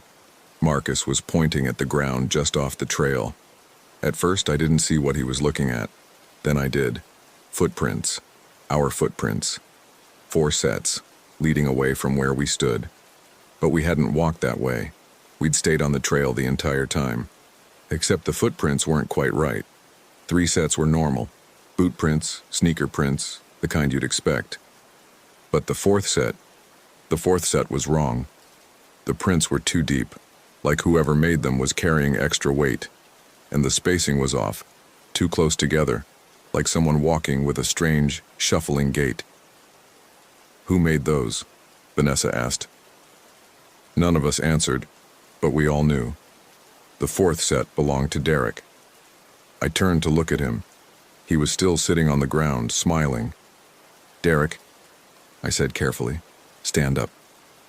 "Okay." He stood, and when he did, I saw his shoes. The soles were caked with dark, reddish mud. Fresh mud. But the ground around us was dry. We hadn't passed any mud on the trail. "Where did you go?" I asked him. "Nowhere.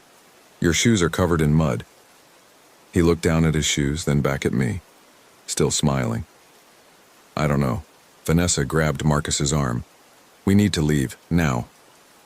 "I don't know how." "Then figure it out." We tried. For the next 2 hours, or what felt like 2 hours, but who knows with our phones acting crazy, we tried every direction. Forward, backward, left into the woods, right into the woods. Every time we ended up at that same oak tree with the mossy face. Derek didn't say anything. He just followed us, always a few steps behind, always smiling. At some point, Vanessa started crying. Not sobbing, just quiet tears running down her face.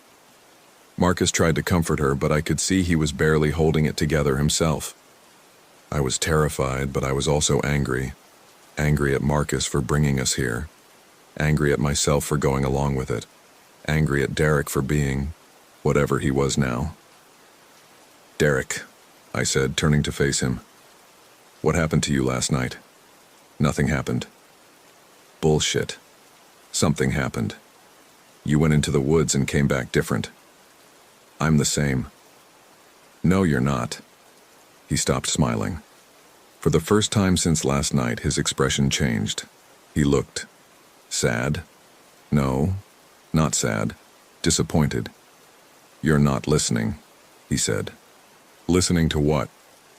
"The forest." And then, like someone had flipped a switch, we were back at the trailhead. The wooden sign was right in front of us.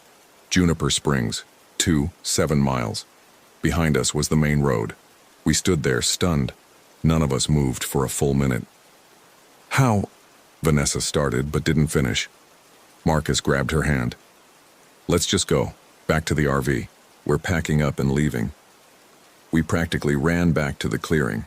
The whole way I kept expecting the forest to shift again, to trap us in another loop. But it didn't. We made it to the RV without incident. The clearing looked the same as we'd left it. The shelter was still there, empty. The containers of rotted food were still at the edge of the woods. The fire was still burning with those pale flames. "Pack everything," Marcus said. "We're leaving in 10 minutes." We moved fast. Marcus started the generator and began disconnecting the hookups we hadn't even connected. Vanessa threw our supplies into bags. I collapsed the chairs and folding table. Derek didn't help. He just stood by the shelter watching us. "Derek, get your stuff," I called to him. "I'm not going." "What?" "I'm staying here." Marcus stopped what he was doing. "Like hell you are. Get in the RV." "I can't." "You can and you will. Jordan, help me." I walked over to Derek. Up close, I could see that blank look again, more pronounced than before. His eyes were slightly unfocused. His skin looked paler, almost gray. "Derek, please," I said quietly. "Come with us. I belong here now." "You don't belong anywhere, you're sick. Whatever happened last night, it did something to you. We'll get you to a hospital, get you checked out." "I'm not sick." "Then what are you?" He didn't answer, just turned and walked into the shelter. Marcus came up beside me. "Fuck this. We'll drag him if we have to." But when we got to the shelter, Derek was already in his sleeping bag facing the wall. His eyes were closed. He might have been asleep, or he might have just been pretending. "Derek," Marcus said loudly. "Get up." Nothing. Marcus knelt down and shook his shoulder. "Derek!" Derek's eyes snapped open. He rolled over and looked at us, and he was smiling again, that same wrong smile. "I'm staying," he said calmly. "No, you're not. You should stay too." "What? All of you? You should stay. It's better here." Marcus stood up, backing away. Jesus Christ. "What's wrong with him?" Vanessa asked from behind us. "I don't know," I said. But I did know. Something had taken Derek. Something in the forest, or in this clearing, or in that shelter with its containers of rotted food. Whatever it was, Derek wasn't Derek anymore. "We can't leave him," Vanessa said. "We can't take him either," Marcus replied. "Look at him." Derek was sitting up now, still smiling. "The shelter has everything you need: food, water, safety." "The food is rotted," I said. "No, it's not." "Yes, it is. We saw it yesterday. It's all molded and spoiled. Look again." I didn't want to look again. I wanted to get in the RV and drive as far away from this place as possible. But something made me walk to the edge of the clearing where we'd moved the containers. I opened the first one. The food was fresh. Crackers in an unopened box. Cans with no rust, no bulges. Rice in a sealed bag with no mold, no insects. "That's not possible," I whispered. I opened the other containers, all the same. Fresh food, clean supplies, as if we'd just bought everything yesterday. But I'd seen the rot. I'd smelled it. Unless I'd been meant to see it that way. Unless the forest, or whatever lived in the forest, wanted us to think the food was bad so we wouldn't eat it, wouldn't stay, wouldn't become like Derek. I walked back to the shelter. "The food's fresh now." "What?" Marcus said. "It was rotted yesterday. Today it's fresh." That doesn't make any sense. None of this makes sense. We stood there, the three of us, looking at Derek. He was still smiling, still sitting in his sleeping bag, still watching us with those unfocused eyes.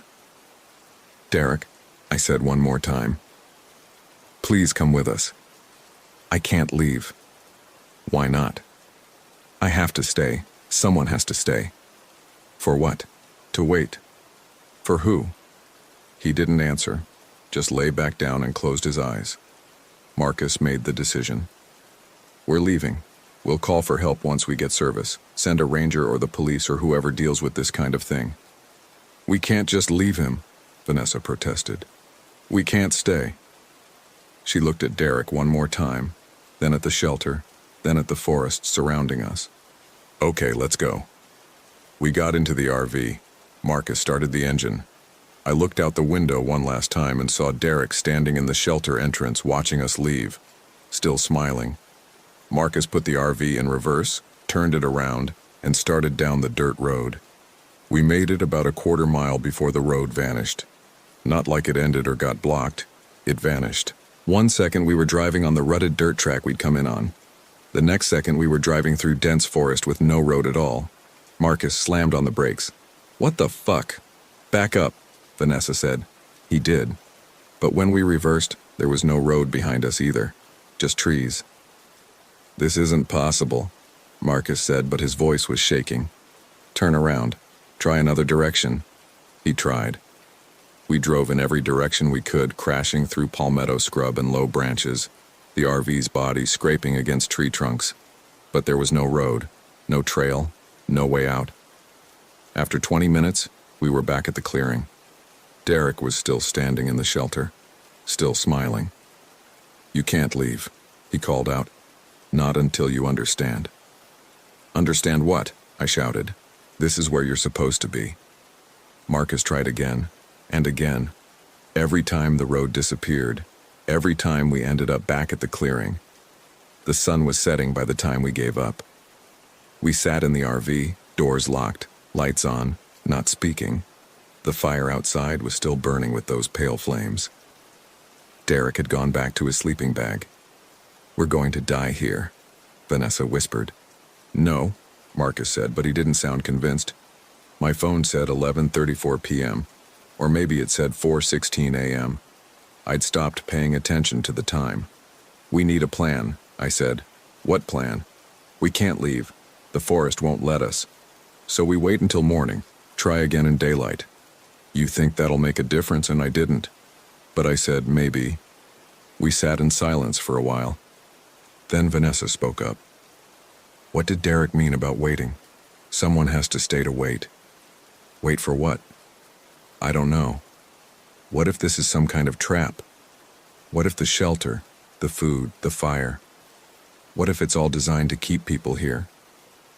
For what purpose? I don't know, but think about it. Someone left that food there. Someone built that shelter. Someone wanted people to come here and stay. She was right. It made sense in a horrible, twisted way. The shelter with its fresh but rotted food. The fire that never went out. The forest that looped back on itself. The road that disappeared. It was all designed to trap us. And Derek had already been caught.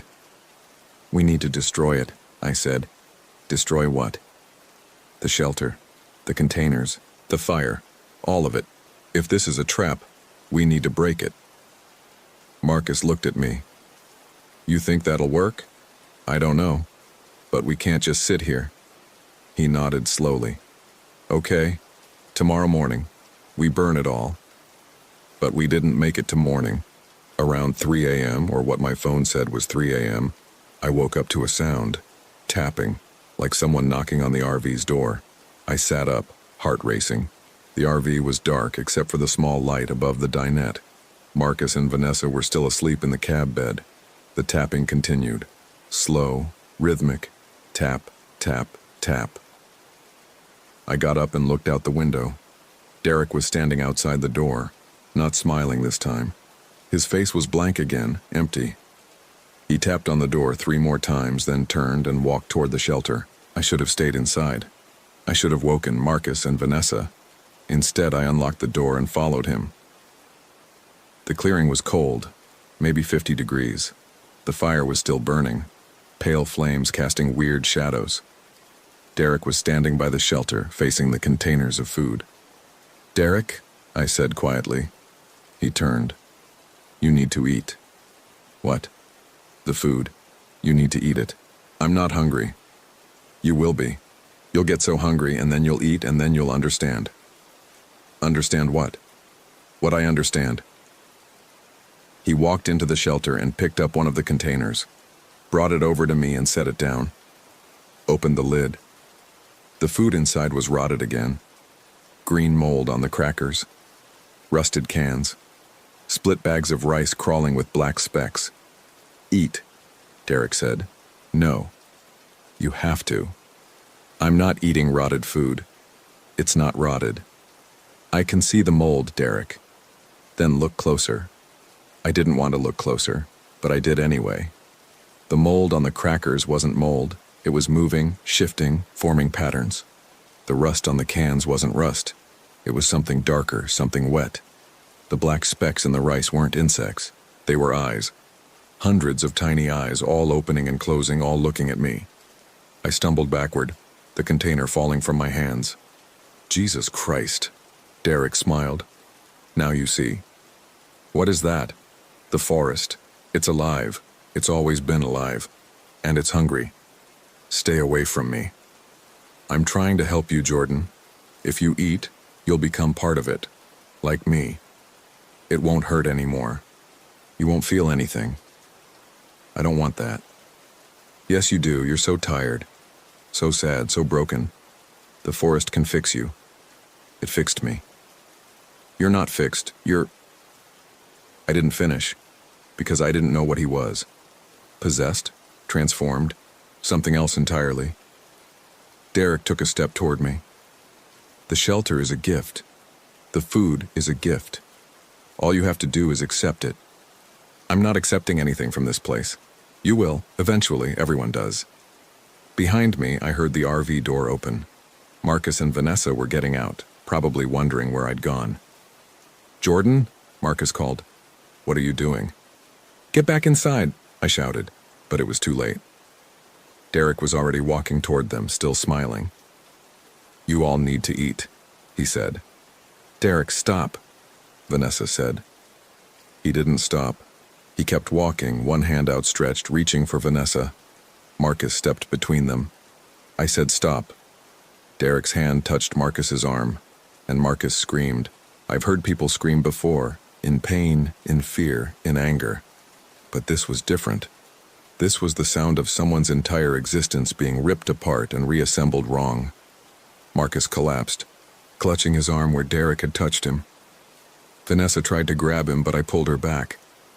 Don't touch him. He's hurt. He's changing. Marcus was on the ground, convulsing. His eyes rolled back. His mouth opened and closed like he was trying to speak but couldn't form words. Then he stopped moving. For a few seconds, nothing happened. Vanessa was sobbing, trying to get to him, but I held her back. Derek just stood there watching. Marcus sat up slowly. His movements were stiff, mechanical. He turned his head to look at us, and I saw his eyes were unfocused, just like Derek's. It's better now, Marcus said. His voice was flat, emotionless. I understand now. Marcus, Vanessa whispered. You should understand too. He stood up and started walking toward her. I didn't think. I just grabbed Vanessa and ran. We crashed through the forest, branches whipping our faces, palmetto fronds slicing our arms. Behind us, I could hear them following. Derek and Marcus moving together, steady and relentless. We ran for what felt like hours. The forest stayed dark the entire time. No hint of sunrise, even though it should have been dawn by now. My lungs burned. My legs felt like they were going to give out. Vanessa was ahead of me, somehow finding the strength to keep moving. Then she stopped so suddenly I almost crashed into her. We were back at the clearing. The RV was there. The shelter was there. The fire was still burning. And standing by the shelter waiting for us were Derek and Marcus, still smiling. You can't leave, Derek said. We tried to explain. You can't leave until you understand. Vanessa collapsed to her knees, sobbing. I wanted to comfort her, but I was barely holding myself together. What do you want from us? I asked. Nothing, Marcus said. We want to help you. By turning us into whatever you are. By freeing you. From pain, from sadness, from everything that hurts. I don't want to be free from that. You will. They started walking toward us. Slow, methodical steps. I helped Vanessa up, and we backed toward the RV. "Get inside," I told her. "Lock the doors. Don't let them in." "What about you?" "Just do it." She ran to the RV. I heard the door open, then slam shut, then the click of the locks. Derek and Marcus stopped about 10 feet away from me. "Jordan," Derek said, "you're suffering. You have been for so long. Since the divorce. Since before that. You carry so much pain." He was right. The divorce had been the culmination of years of problems. My ex-wife had tried to help me, tried to get me to open up, but I couldn't. I'd just retreated further inside myself, letting the depression and guilt consume me. "The forest can take that away," Derek continued. "All of it. You won't remember the pain, you won't remember anything, just peace. Just quiet." "That's not peace, that's oblivion." "What's the difference?" I didn't have an answer. Marcus spoke up. "I fought it too at first, but Derek helped me see. It's not death, Jordan, it's transformation. We become part of something bigger, something eternal, something that eats people, something that gives them purpose." They moved closer. I backed up against the RV door. "Vanessa," I shouted, "start the engine." I heard the generator kick on, then the rumble of the RV's engine starting. But we both knew it wouldn't matter. The forest would just swallow the road again. Derek reached for me, and I did the only thing I could think of. I ran toward the fire. The pale flames didn't burn like normal fire. They were cold, sending chills through me as I got close. But I didn't stop. I grabbed a piece of burning wood. It felt like ice in my hand, and threw it at the shelter. The wood hit the roof. The tin immediately caught fire, but the flames were wrong. Black instead of orange, spreading in unnatural patterns. Derek and Marcus stopped. For the first time, their expressions changed. Not fear exactly, but something close to it. "What are you doing?" Derek asked. "Destroying it," I said. I grabbed more wood and threw it at the containers of food. They caught fire too, the plastic melting and releasing a smell so foul I gagged. But I kept going, throwing burning wood at anything I could reach. The shelter was fully ablaze now, black flames consuming the structure. And as it burned, I heard screaming. Not human screaming, something deeper, more primal, like the forest itself was crying out in pain. Derek and Marcus were on the ground clutching their heads. Their blank expressions were gone, replaced by agony. "Stop!" Marcus shouted. "You're killing it." "Good." I grabbed the last piece of burning wood and threw it at the fire pit itself. The pale flames erupted, shooting 20 feet into the air, turning from pale to brilliant white to nothing. And then everything stopped. The fire went out. The shelter collapsed into ash. The containers melted into puddles of plastic. The forest was silent. Derek and Marcus were lying on the ground, not moving. I ran over to them, checked for pulses. Marcus had a pulse. Weak, but there. Derek didn't. The RV door opened. Vanessa came out looking shell-shocked. "Is it over?" she asked. "I think so." We got Marcus into the RV. He was unconscious but breathing. Vanessa tried the ignition, and the RV started normally. She put it in drive and headed toward the road. The road was there. Rutted and rough, but there. We followed it out, neither of us speaking. Both of us afraid that if we said anything, the forest would change its mind and trap us again. We made it to the main road, then to civilization. We stopped at the first gas station we found and called 911. The ambulance took Marcus. The police took our statements, but I could tell they didn't believe us. Why would they? Haunted forests and possessed people and fires that don't go out. It sounds insane. Marcus woke up 2 days later with no memory of what happened. The doctor said it was trauma-induced amnesia. Maybe it was. Or maybe the forest took those memories when I destroyed the shelter. Derek's body was never found. The police searched the clearing, but there was no trace of him. No shelter, no containers, no fire pit. Just an empty clearing in the middle of Ocala National Forest. I've been trying to forget what happened, but I can't. Every night I dream about Derek standing in that shelter smiling, about Marcus convulsing on the ground, About those eyes in the rice opening and closing, watching me, and sometimes late at night I wonder if I really destroyed it, or if it's still out there waiting. Building a new shelter, stocking new containers with rotted food that isn't really rotted, waiting for the next group of people stupid enough to stay.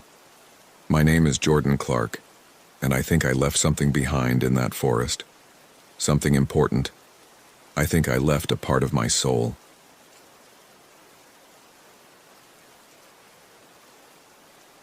My name is Daniel King.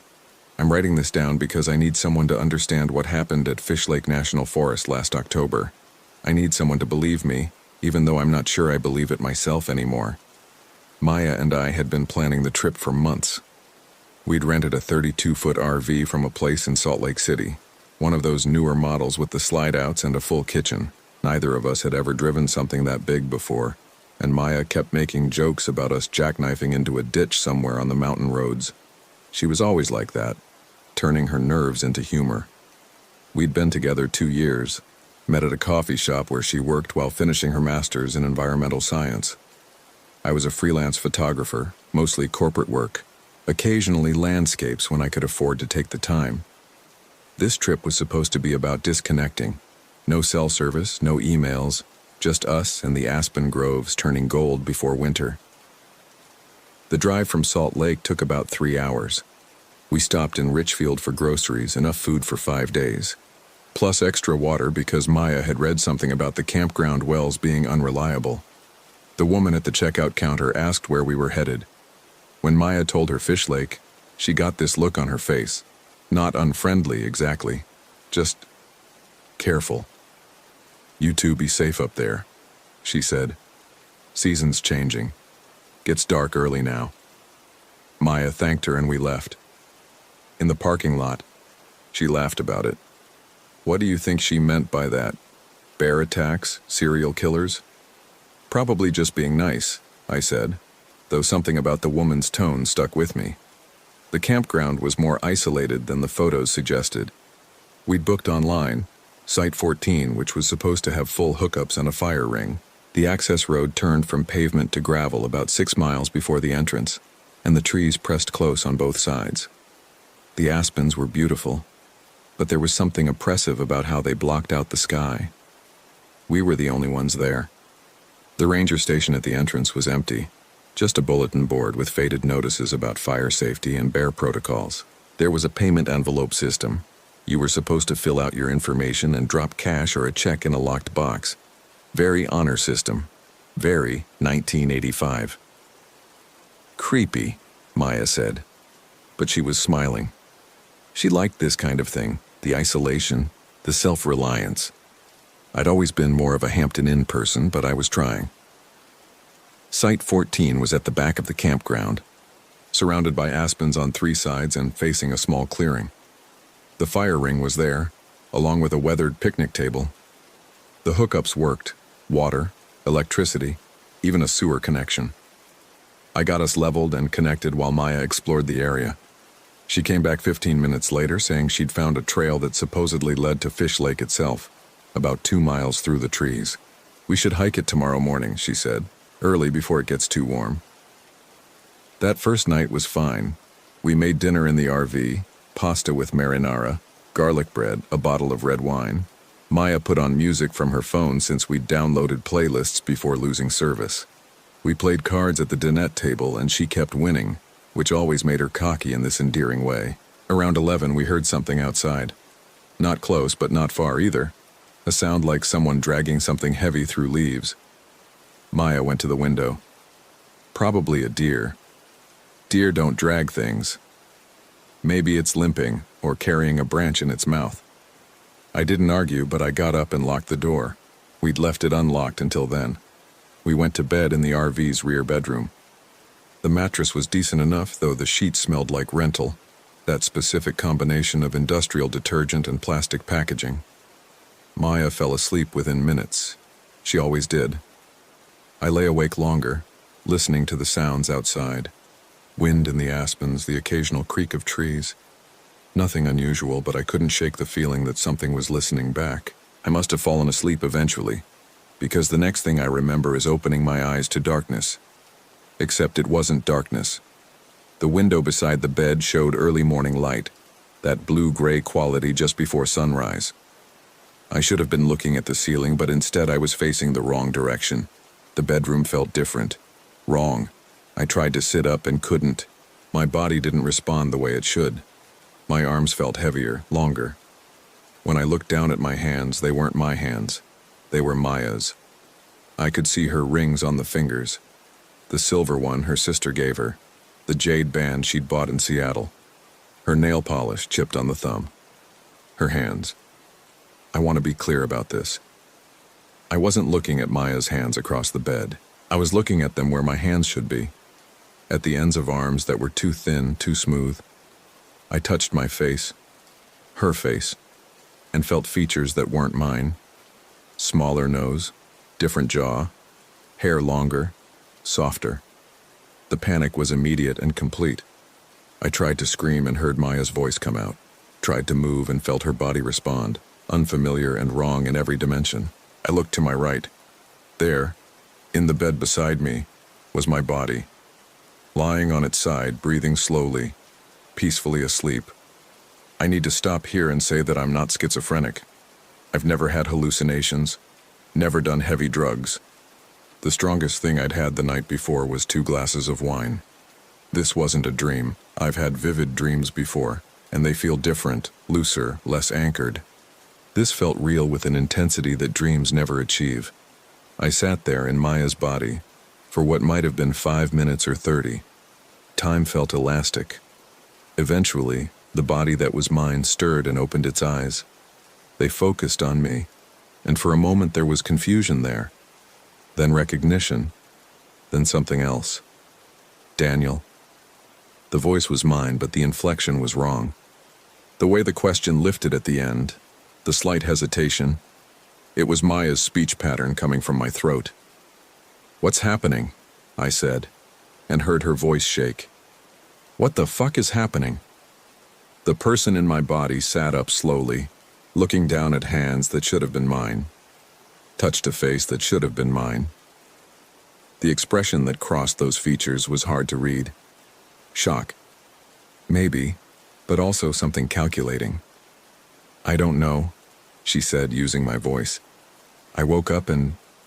this is wrong. This is so wrong." We sat there staring at each other. I could see myself from the outside now. Needed a shave, hair messy from sleep, the small scar above my left eyebrow from a bike accident in college. Everything exactly as it should be, except someone else was wearing it. "We need to figure this out," Maya said through my voice. She was already trying to sound calm, rational. That was like her. She was better in crises than I was. "This has to be, I don't know, some kind of shared delusion, carbon monoxide?" "I feel fine," I said. "I mean, I feel like me, just not in the right body." He, I didn't know the pronouns anymore, got out of bed and went to the bathroom. I heard the door close, then the sound of water running. When she came back, there was something off in the way she moved. Too careful, like she was learning how my body worked. "The mirror shows what we're seeing," she said. "I look like you. You look like me. This isn't possible. I know it's not possible, but it's happening." We spent the next hour trying to make sense of it. Checked the RV for gas leaks. Nothing. Tried to remember if we'd eaten anything unusual. Nothing beyond what we'd brought from Richfield. Maya, in my body, suggested we drive back to town, find a hospital, get checked for neurological issues or toxins. "Both of us having the exact same hallucination?" I said. "That doesn't make medical sense either." Nothing about this makes sense. We didn't leave, though. Part of it was the surreal paralysis of the situation. Part of it was that Maya insisted we should wait, see if it resolved on its own. "Give it a few hours," she said. "Maybe we're still asleep somehow. Maybe we'll wake up normal." But I think part of it was something else. Something I didn't want to admit yet. When I looked at her, at my body with her inside it, I could see something in the eyes that wasn't quite right. A hesitation. like she was performing being upset rather than actually feeling it. We made breakfast. Everything felt wrong. Using hands that weren't mine, seeing from a different height, even my voice in my own ears was someone else's. Maya moved around the RV kitchen with my body, cracking eggs and toasting bread, and I noticed she was comfortable. Too comfortable, like she'd already adjusted. "Does it feel weird to you?" I asked. "Being in my body?" She paused, spatula in hand. "Of course it feels weird. This is insane." "But you're managing it. You're moving around like you've been in there for years, not hours." "What's that supposed to mean?" "Nothing, I can barely coordinate these hands, but you're fine." She turned back to the stove. "Maybe I'm just better at adapting." We ate in silence. The food tasted different, or maybe Maya's taste buds were different from mine. I couldn't tell anymore where perception ended and reality began. After breakfast, Maya suggested we still do the hike. We came here to be outside. Maybe moving around will help. Clear our heads. I didn't want to hike. I wanted to curl up and wait for this to end. But she insisted, and I didn't have the energy to argue. So we put on shoes, which felt bizarre. My feet were smaller now, and I had to wear Maya's hiking boots, and headed out toward the trail she'd found the day before. The forest was beautiful in an oppressive way. The aspens created corridors of gold and white, their leaves rustling in the morning breeze. But there was something watchful about it. The spaces between the trees felt occupied by something more than shadow. We walked for maybe 20 minutes before I realized the trail markers were wrong. Maya had described the path as well-maintained, with regular signs indicating distance to the lake. But the markers we were passing were hand-carved, crude things nailed to trees, and they weren't pointing toward the lake. They just had numbers on them. 7, 12, 4. "Did you see these yesterday?" I asked. Maya, in my body, several feet ahead, glanced back. "See what?" "The numbers, on the trees." She looked at the marker nearest to us, the one with 4 carved into it. "That's probably just, I don't know, trail maintenance codes or something." "They're not maintenance codes. Look at them. They're hand-carved." She shrugged and kept walking. The casualness bothered me. Yesterday, Maya would have been fascinated by something like this. She would have taken photos, made theories. Now she seemed eager to dismiss it and move on. The trail curved deeper into the woods. The aspens gave way to denser pine, and the light changed. Less gold, more gray. I started to feel like we were going the wrong direction, that the trail was leading us somewhere other than the lake. But when I mentioned it, Maya said we should keep going.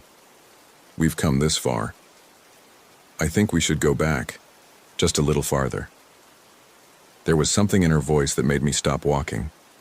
An insistence that felt less like Maya's usual enthusiasm and more like compulsion, like she needed to get somewhere specific. "No," I said. "I want to go back to the RV." She turned around, and for just a second, the expression on my face, the face I'd worn for 31 years, was completely alien. The eyes were wrong, the set of the mouth. Then it shifted back to something familiar, something concerned. "Are you feeling okay?" she asked. "No, I'm not feeling okay. I woke up in the wrong body. Nothing is okay." "I know. I'm sorry. Let's head back." We turned around, but the trail behind us looked different. The markers we'd passed, 7, 12, 4, were gone. The trees seemed denser, the path narrower. Maya noticed it too. I could tell by the way she stopped and looked around. "This isn't right," she said quietly. "No shit."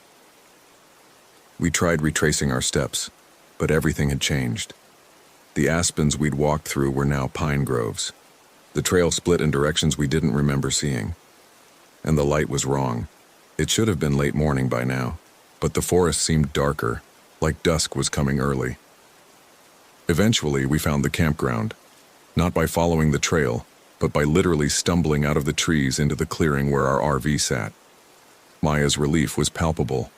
Mine was mixed with something else, the feeling that the forest had let us go rather than us finding our way. The rest of that day passed in a haze. We stayed in the RV, barely talking. Maya spent time looking at himself, in the bathroom mirror, studying my features like they were a puzzle to solve. I tried to nap and couldn't. Every time I closed my eyes, I felt the wrongness of the body I was in, the weight and shape of it alien. Night came early, like the checkout woman had warned. By 5 o'clock the light was nearly gone. We made dinner, sandwiches, nothing that required much effort, and ate mechanically. The music Maya had loved the night before now seemed grating. She turned it off without me asking. Around 8, she said she was tired and went to bed. I stayed up, sitting at the dinette table, looking out the window at the darkness between the aspens. There was no moon. The forest was just shapes and shadows, and occasionally, I thought I saw movement, something pale, something that might have been human-shaped drifting between the trees. I must have dozed off at the table because I woke up to the sound of the door opening, the RV door, the one I'd locked. I jerked awake and saw a figure standing in the doorway. The outside lights were off, so it was backlit by starlight, just a silhouette. But the proportions were wrong. Too tall, limbs too long. "Maya?" I said, though I knew it wasn't. The figure stepped inside. Not walked. Stepped, like it was learning how. Its head tilted at an angle that necks don't bend to, and I heard a sound like joints cracking. I tried to move and couldn't. My body, Maya's body, was frozen. I wanted to scream, but my throat had closed. The figure moved closer. I could see it better now. It was wearing clothes, jeans, and a jacket, things that looked familiar. As it passed through a shaft of light from the bedroom, I saw its face.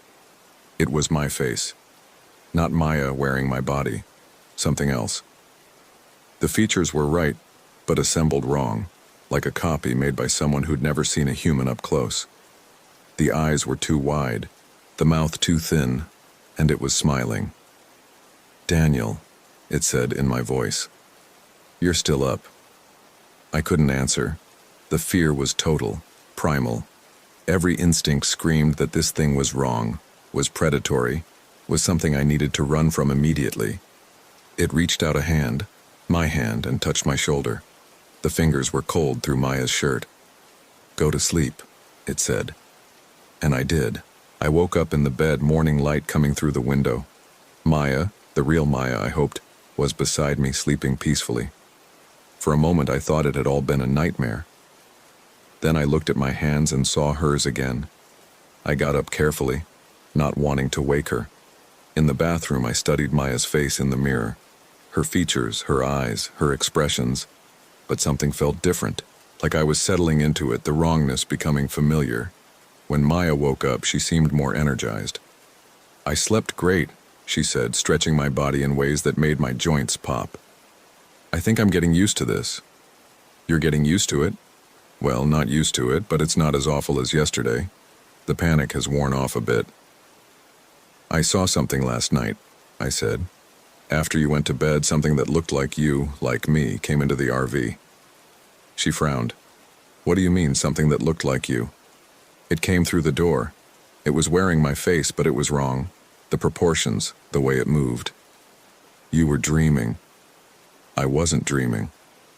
"Daniel, we're under a lot of stress. Our brains are in someone else's body, for Christ's sake.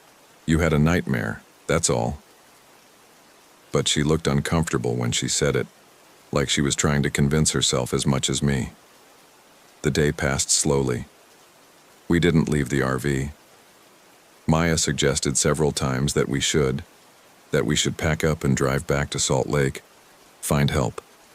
But every time we got close to actually doing it, something stopped us. The keys would be in the wrong place. We'd realize we were low on gas. Maya would remember we'd planned to stay 5 days and we'd only been there 2. It was like the decision to leave was right there, obvious and necessary, but we couldn't quite grasp it. By the 3rd night, I was starting to lose track of who was who. When I looked at Maya, I saw my body, and my brain would insist that's where I belonged.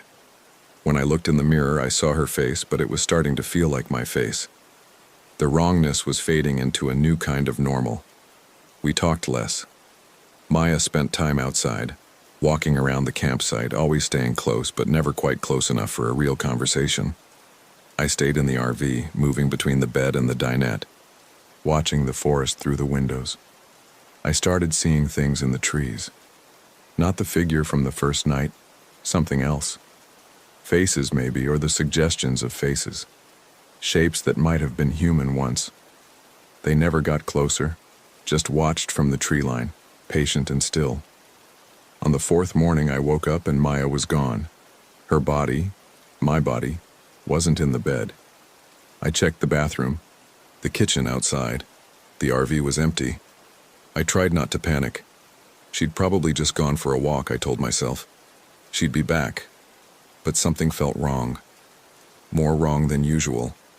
The air inside the RV was thick, stagnant. The light coming through the windows had a quality to it that made everything look slightly unreal, like a photograph left too long in the sun. I waited an hour, then two. Maya didn't come back. Eventually I made myself leave the RV.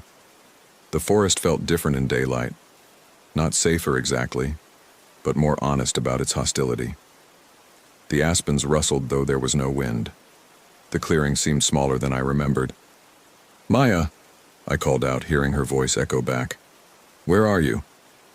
No answer. I walked the perimeter of the campsite looking for footprints, signs of which direction she'd gone.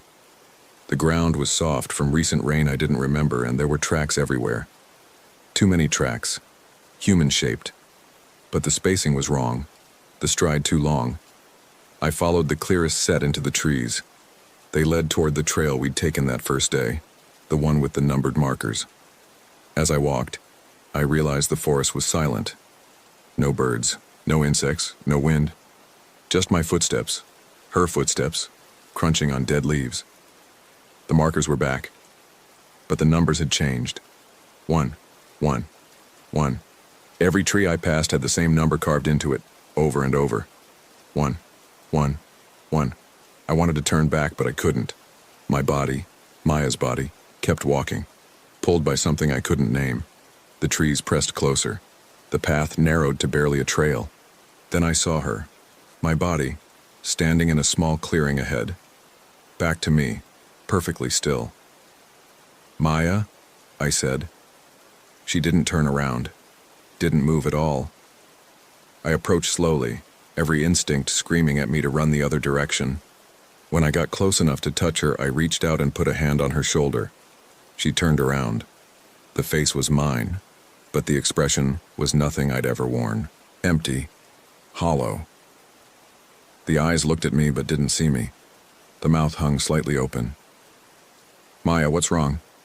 She blinked, once, twice. Then she smiled, and it was the wrong smile. Too wide, too many teeth. "Nothing's wrong," she said in my voice. "Everything is exactly right." She reached out and touched my face, her face, with my hand. The fingers were ice cold. "You're adapting," she said. "It's beautiful, you're becoming real." "What are you talking about? We're all becoming real, all of us. The forest helps, the numbers help. You just have to let go." I jerked away from her. "You're not Maya." "I'm exactly Maya. I have her thoughts, her memories, her love for you." The smile widened. "I just understand things better now." I ran. I don't know if I found my way back to the RV or if the forest let me go again. But suddenly I was there, stumbling into the clearing, gasping for breath. The RV door was open. I'd left it locked, and inside I could hear someone moving around. I stopped at the threshold. Through the window I could see a figure in the bedroom. My body, Maya's body, moving normally, doing normal things, making the bed. I didn't go in. Instead, I sat down at the picnic table and tried to think, tried to separate what was real from what couldn't be real. But the categories were breaking down. When you wake up in someone else's skin, the definition of possible loses its meaning. The sun was setting again. I'd lost hours somehow, though it felt like I'd only been walking for minutes. The figure inside the RV, whichever one it was, turned on lights and moved to the kitchen. I could smell cooking, hear music playing, everything normal, Everything wrong. I need to stop writing for a moment. My hand hurts. Except it's not my hand. I keep forgetting that.